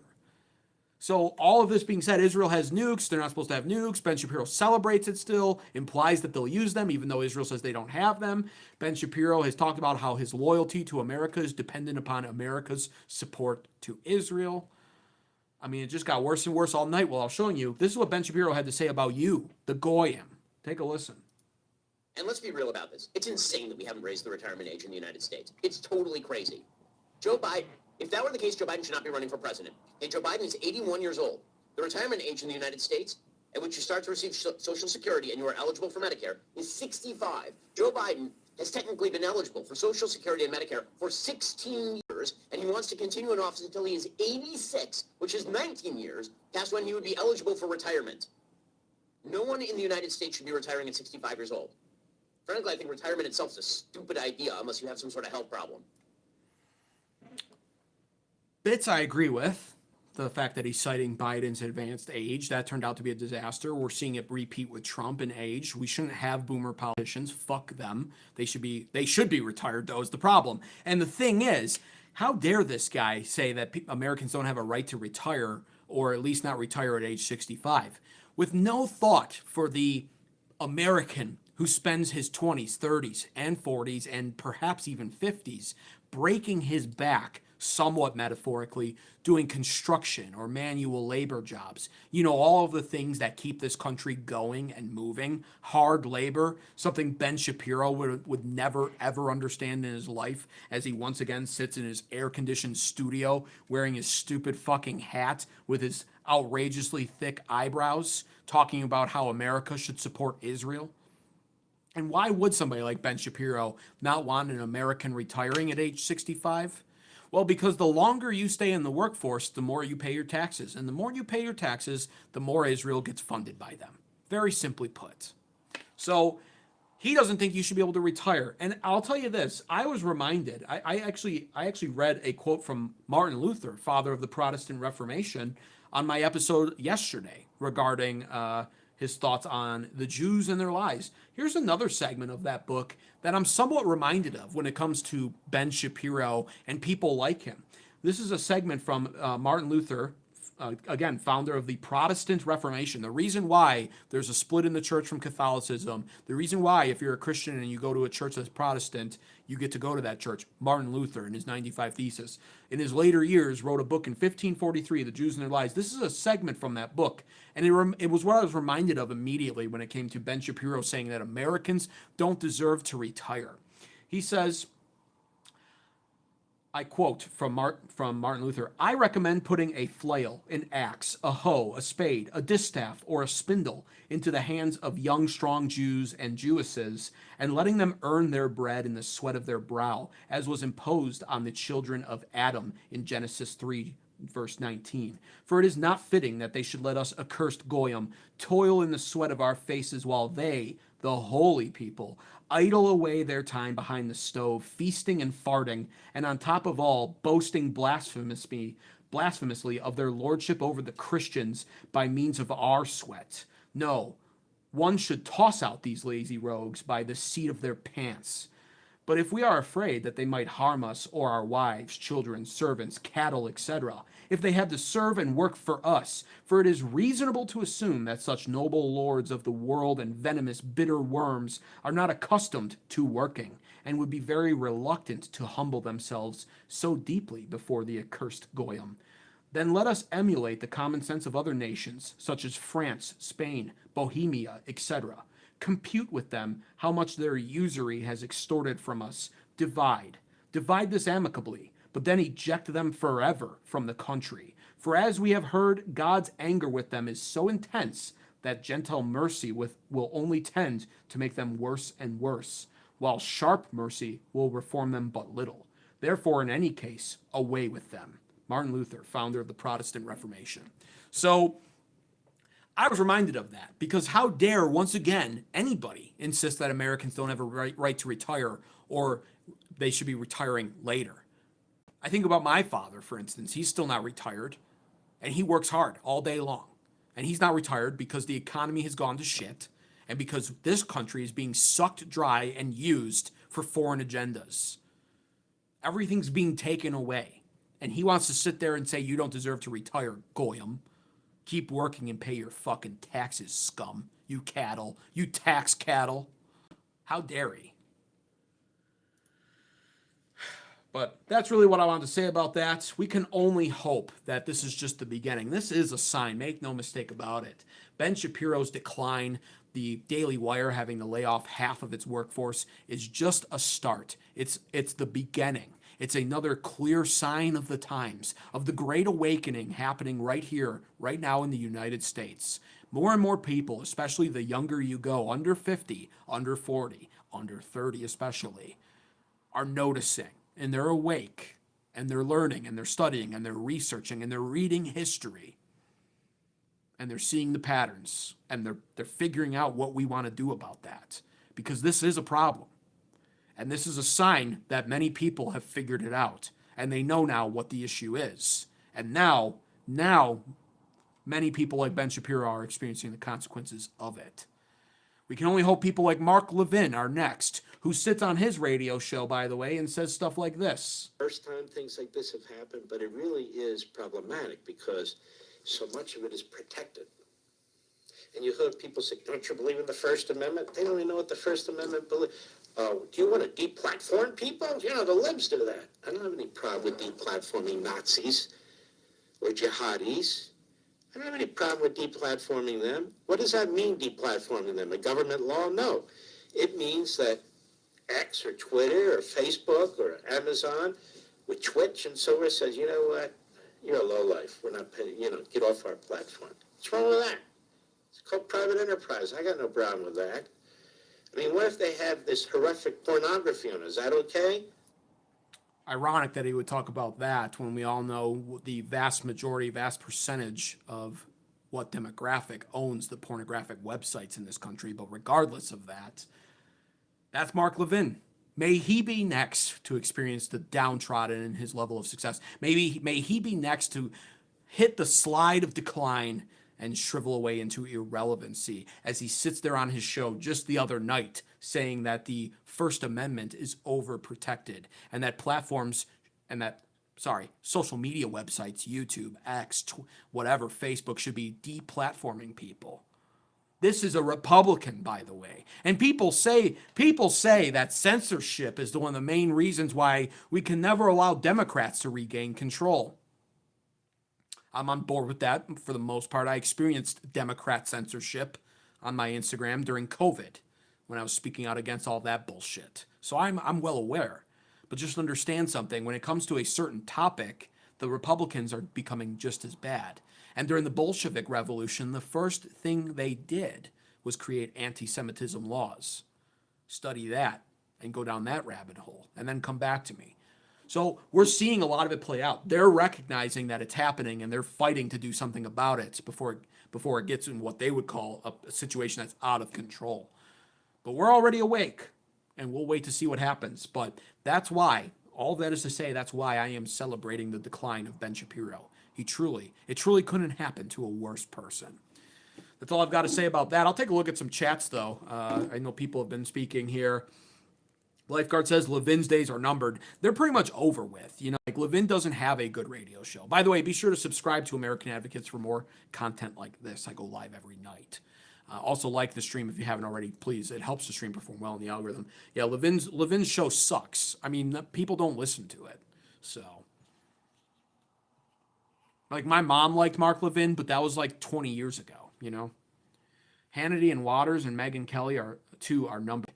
Yeah, I don't like Hannity. I don't like Waters. Megyn Kelly is tolerable right now, but, she's kind of a closeted feminist. I'll watch her and I'll start agreeing with her, and then she'll talk about her husband, Doug, and how men these days ain't shit. She doesn't say that, but that's what she implies. And it's like, all right, I'm done with you, you fucking Gen X woman. Shut up. Like, it just reminds me, it's like, she'll say something I agree with, and I'm like, all right, she's not terrible. And then she'll go off on these spiels about how men aren't living up to standard these days, and how they don't know how to treat women, and how women have a right to the workforce. And it's like, shut up. Gen X woman. Yeah, well, that's what she is. Alex Jones is Bill Hicks. Did Bibi get Congress to sign that 20-year agreement on the money? I think he did, Mr. Darcy 44. Either he did or it's in the process of going through that. I'm going to take a look into that because I know what you're talking about. They see the writing on the wall, so they're trying to get a 20-year irreversible commitment from America to pledge billions of dollars to them still before it expires. They know, so they're just trying to swipe that card. They're just like, yo, we got cash out because these under 50-year-old crowds, they're not having this anymore.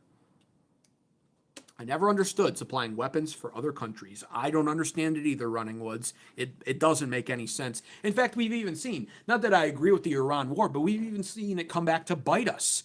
Because before this Iran war, which we shouldn't have been involved with anyway, but now we are, and we're experiencing a problem with our munition stockpiles, you go back in time and you realize why that is. It's because we helped out Israel after October 7th, and we helped out Ukraine when Russia invaded. And none of that was our problem, but we gave it all away. Here's some money, here's our supplies, take all of it. We certainly don't need it. Now it comes back to bite us. We should be creating it and stockpiling it and keeping it for our own defense. Especially now, a lot of jobs are short if workers' jobs are more intense. Yeah, true. And Ben does sound like a grown brat. Many of them do. Good point. Labor-intense jobs should be able to retire at 50. Yeah, 50, 55. I think reasonably most men can handle labor-intense jobs till about their mid-50s. But they should get a bonus. They should. I actually agree with that. They should. And they're building our cities and maintaining our cities. They deserve it, actually. I understand the standpoint of where Ben Shapiro was coming from, and I think most Americans should strive to do some form of work their entire life. But retirement from a manual labor job is inevitable. Your body just breaks down, even if you're staying. Everyone should stay in shape. You should all stay in shape because Chuck Norris and what's his name? Jack LaLanne. Yeah, Jack LaLanne, Chuck Norris, they're examples of why you can live a great quality of life up until you die. And you can move freely without much pain and remain decently strong and mobile, as did Jack LaLanne and Chuck Norris. So you should always stay in shape and eat healthy and live well. That should be your goal because you don't have to age like shit to become some wheelchair-bound vegetable that's fat and out of shape and tired all the time. Look to people like that. But ultimately, if you're doing manual labor, there's just an inevitable breakdown where it's like you're going to break down and you can't sustain that kind of work for long. And making somebody do that, or the idea of even coming up with even saying, well, people should retire at 70 instead. First of all, people die in their 70s on average, and second of all, manual labor until you're 70, that's insanity. If that's what he was getting at. You should always do some form of work. Like I said, your soul needs it. The second you actually truly retire and do nothing is the second you give yourself permission to die. And so you should always do some form of work, but these taxed jobs is really what it's all about to them. So it's just about doing a job so you can stay taxed. Keep getting taxed up the ass, basically. Fuck that. I can't stand Ben either, says Queen She. I used to like him in 2015, but I just can't stand him. Ben does want us to be slaves. I agree. Even though Iran is sanctioned, they've never stopped selling oil. Well, of course not. They're not going to stop. They're an oil-rich country. That's their main profit. If Democrats regain control, they will import 5 million Muslim refugees from these countries in the Middle East. Yeah, no, that's true. If Democrats get elected in 2028, this country is fucked. That is true. Richard Simmons, no, I didn't know. Listen, no, don't be like Richard Simmons. Be like Jack LaLanne, okay? Not Richard Simmons. Holy.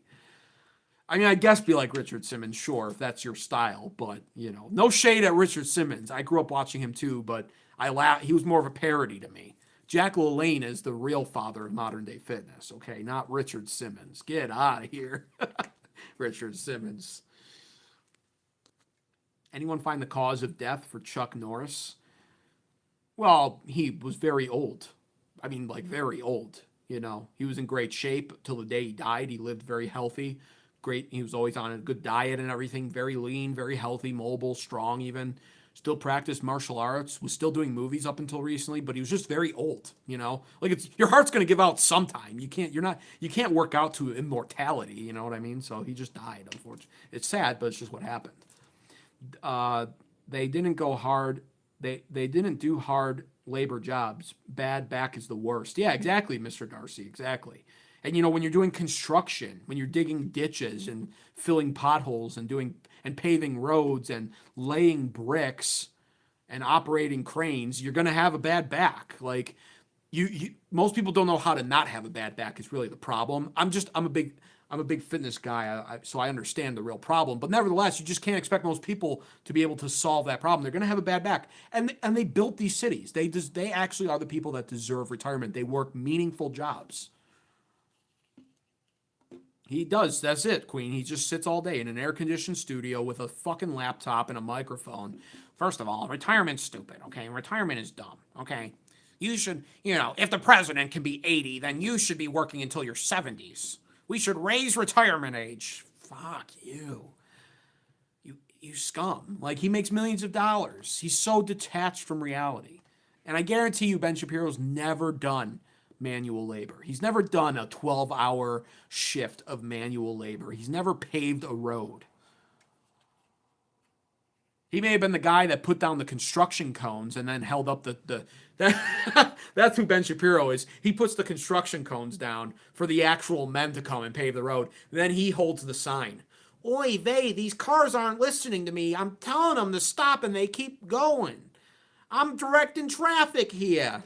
Like that would have been Ben Shapiro's job if he ever says he did manual labor. That's what I would assume his job was. But he was not the guys. He was not the guys that are 5'10", 220 pounds of solid muscle, despite the fact that they only consume Red Bulls and cigarettes all day, and then have one big hearty dinner after going to the gym afterwards and outlifting everyone somehow. That's never been Ben Shapiro, and it never will be.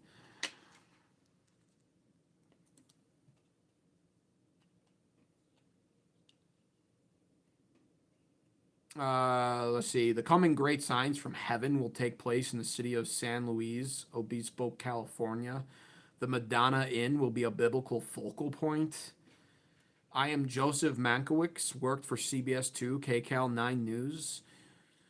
Are you talking end time stuff, dude? I don't think much of anything in America is going to be a focal point. Our country's really either not mentioned in Revelation end times, or I actually, the older I get, the more I believe, sadly, that America has a good chance of being what's called the Whore of Babylon, which is a country that is ultimately destroyed by fire because of after Rome is rebuilt. So, yeah, I don't know what you're talking about, like, don't be one of those guys that climbs up on the hill because you think you've got the precise timing of when Christ will return. We're not really supposed to focus on that, actually. We should be aware, we should be ready, but, no man knows the hour or time, not even the sun, so... I mean, I've been reading Revelation and Ezekiel a lot, I'll admit it, but you gotta be careful because we don't really know what those verses exactly mean. So I can see Ben Shapiro as a janitor. Yeah. Cleaning toilets is more his speed.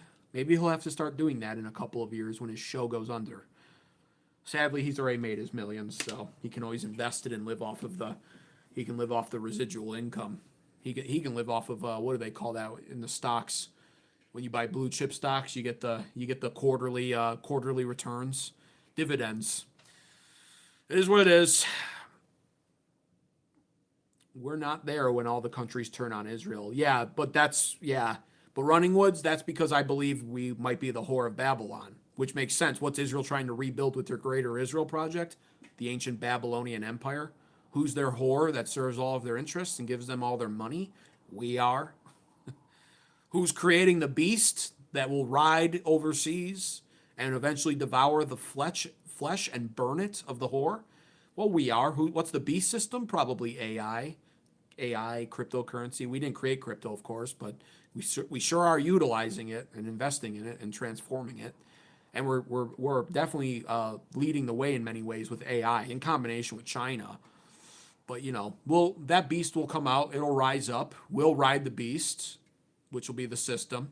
It'll go to Europe, which will be the focal point of all of it. Europe will establish ancient Rome. They're all turning on Israel right now.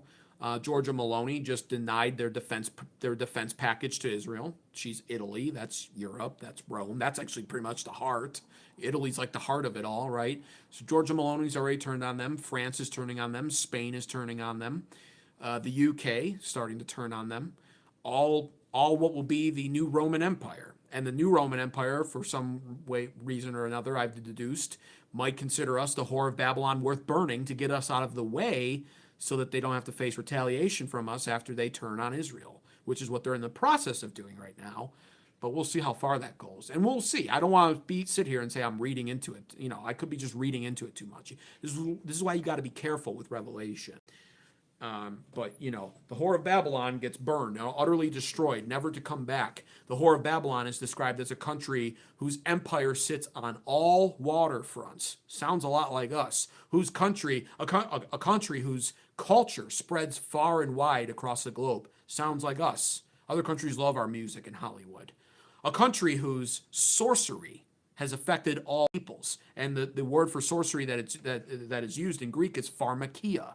Our pharmacy. So, the only solace you take if you go down that route is that God calls his people out of the whore of Babylon before it is burned by fire, which will mean, of course, which is why I advocate always be successful, live your life, and buy a lot of land very far away from major cities. I'm talking like 3 hours away. Buy a lot of land and learn how to farm it and sustain for yourself.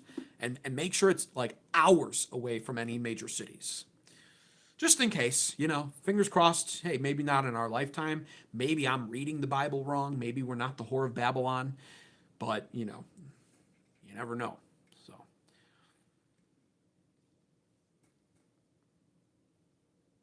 Yeah, it also says the end times will come like a thief in the night. Unpredictable, the exact date. Yeah, and, not to get too far into it, but there's different viewpoints on it. So there's the premillennialists, the millennialists, and the postmillennialists.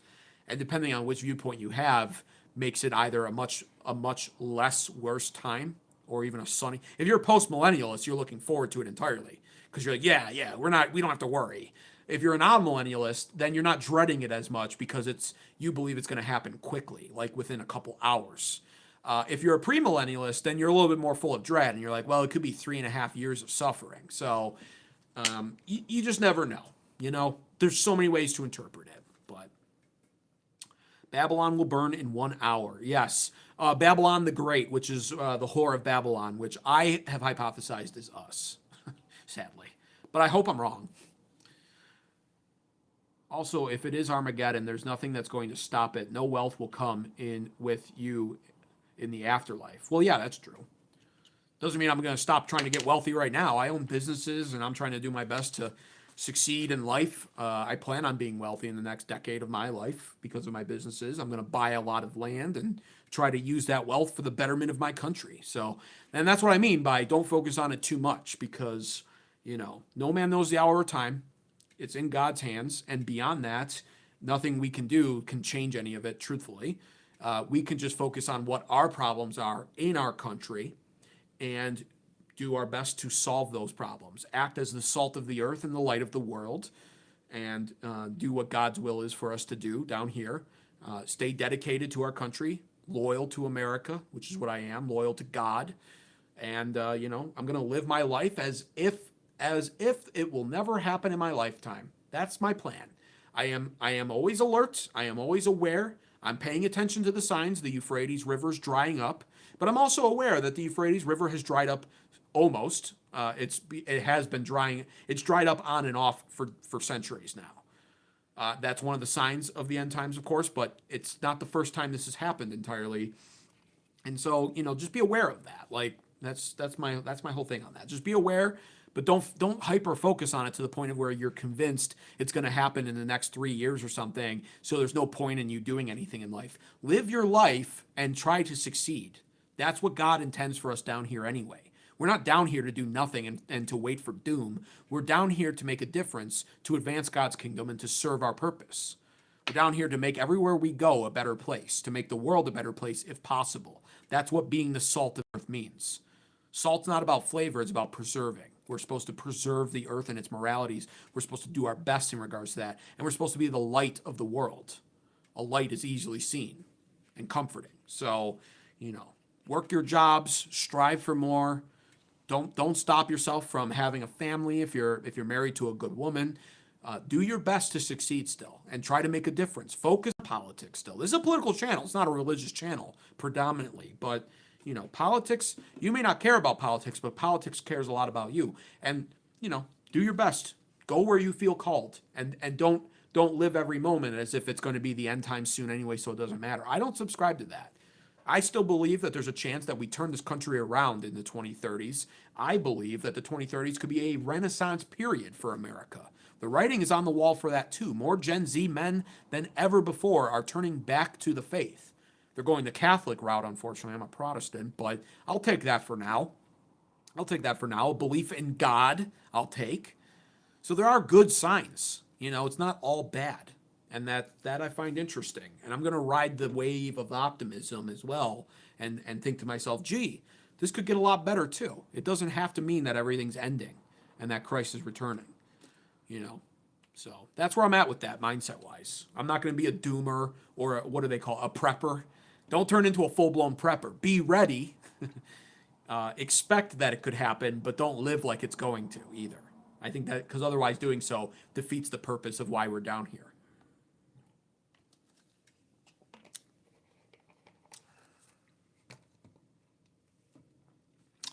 There will be peace before destruction. Yes, and that's a historical pattern too. So, Matthew 26, Jesus said that he would return before the generation standing in front of him passed away.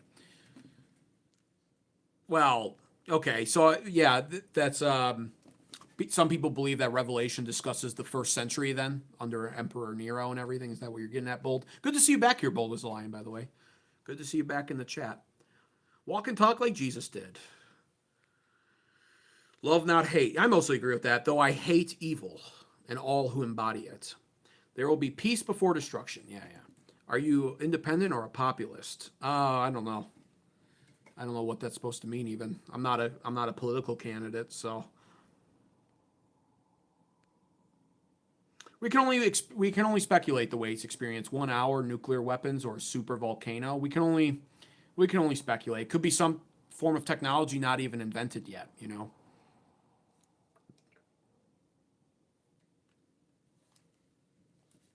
I think we're in Revelation 20, Satan's little season. They hid so much history from us. Well, the latter's true. Most of the millennialist viewpoints believe that we're in the 1,000-year rule and that Satan is bound and that in an effort to become unbound, his evil agents will continue working in the world. But that ultimately, most viewpoints ultimately view him as hopelessly defeated already. And that some uprising will occur, but that Christ will strike it down quickly. So, and it's the premillennialists that believe that it's the longest term, 3.5 to 7 years, depending, which is still not that long of a time if you really think about it. But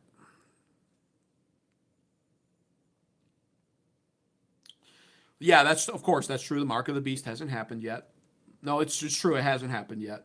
We'll know it. It says everyone will know because every man will be without excuse. So everyone will know. Did you know that the Statue of Liberty is actually the statue of Lucifer unchained? I've seen something like that. I don't know if I fully subscribe to that, but what I've focused on with the Statue of Liberty is Emma Lazarus's poem that was written in 1883 that somehow got grafted onto the statue in 1903 and ultimately changed the meaning of it. Which was supposed to stand for liberty in the Republic, but was transformed after Emma Lazarus, a Jewish poet woman, wrote a poem called The New Colossus, Come All Ye Weary and Downtrodden, or whatever it was, talking about immigration. So she in combination with another Jewish book called The Melting Pot, a story that takes place in Russia, they changed the meaning of the Statue of Liberty to mean something about welcoming immigrants into this nation. And from the other book, it turned us into a nation that is a melting pot. All lies. It's all lies. Are you a nationalistic or a patriot? I still don't understand the question. I would say both. You literally both. One is not mutually exclusive from the other there. I am an American nationalist and a patriot and a Christian.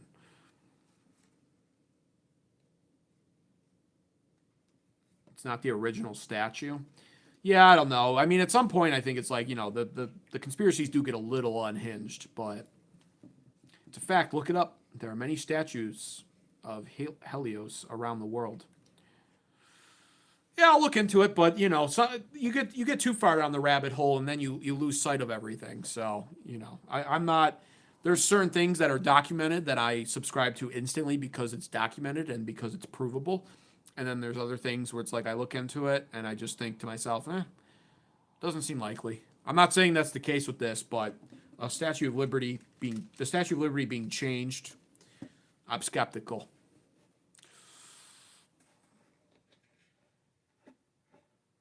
No, that's not true.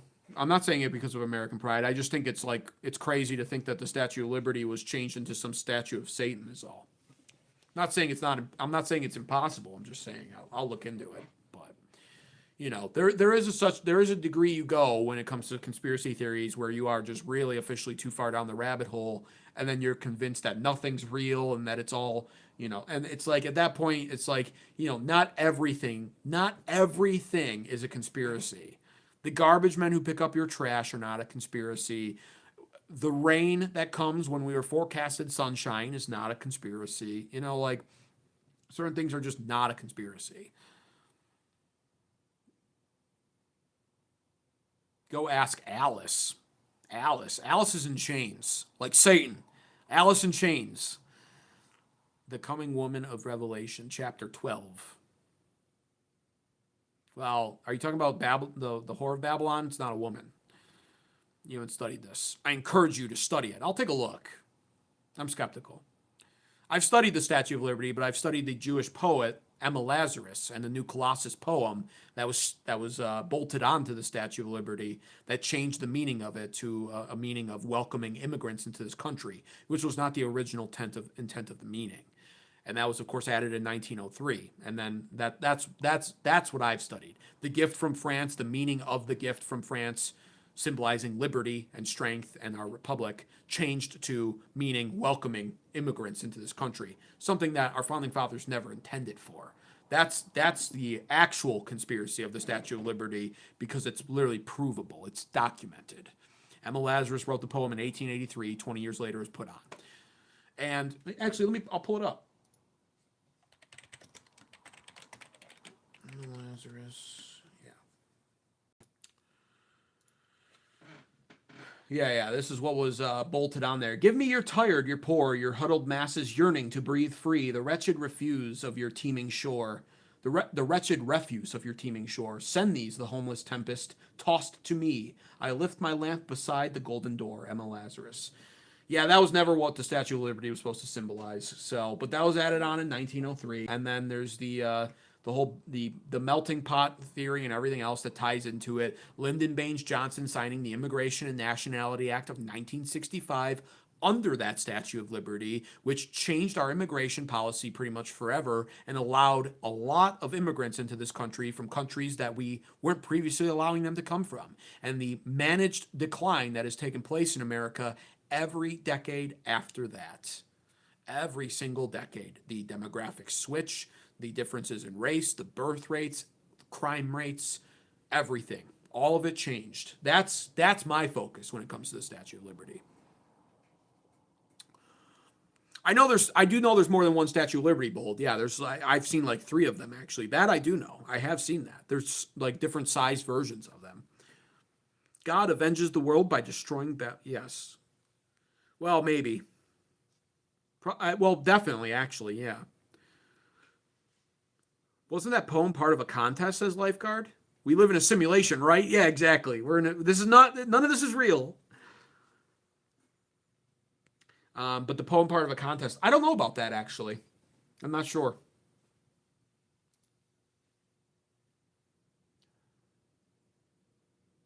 All right, guys. Hey, that's going to wrap it up for me, though. Hey, listen.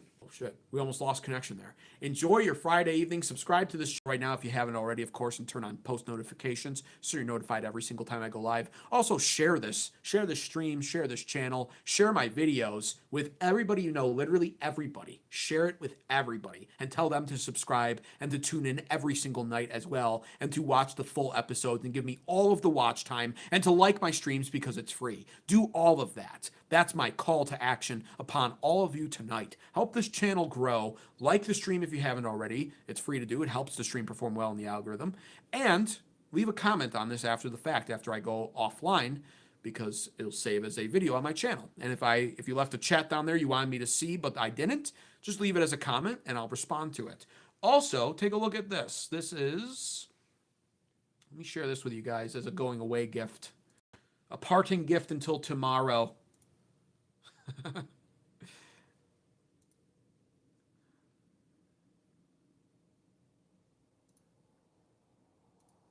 Lifeguard was already on. I saw him leave a comment where he disagreed with me entirely, but I appreciate the comment because it's a good signal boost in the algorithm.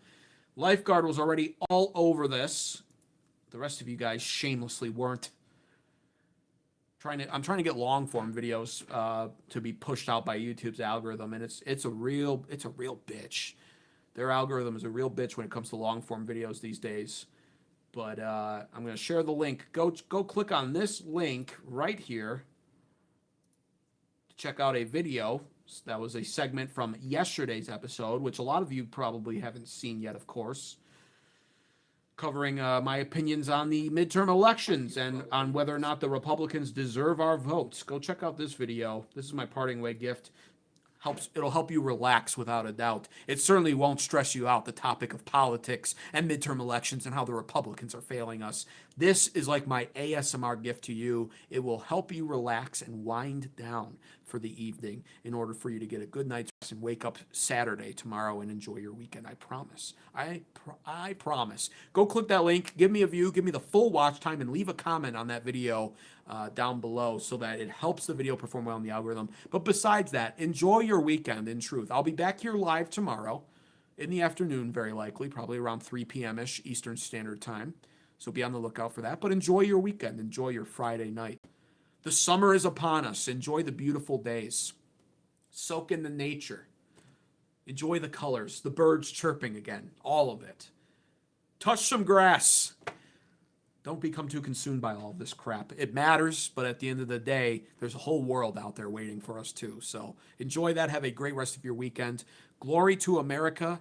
God bless the USA. You were all over the video, Lifeguard, and I appreciate it, even though you were disagreeing. Glory to America. God bless the USA, and God bless all of you. Seriously, I appreciate and love all of you. Take care. I'll be back here live tomorrow. Tune in then. Bye-bye.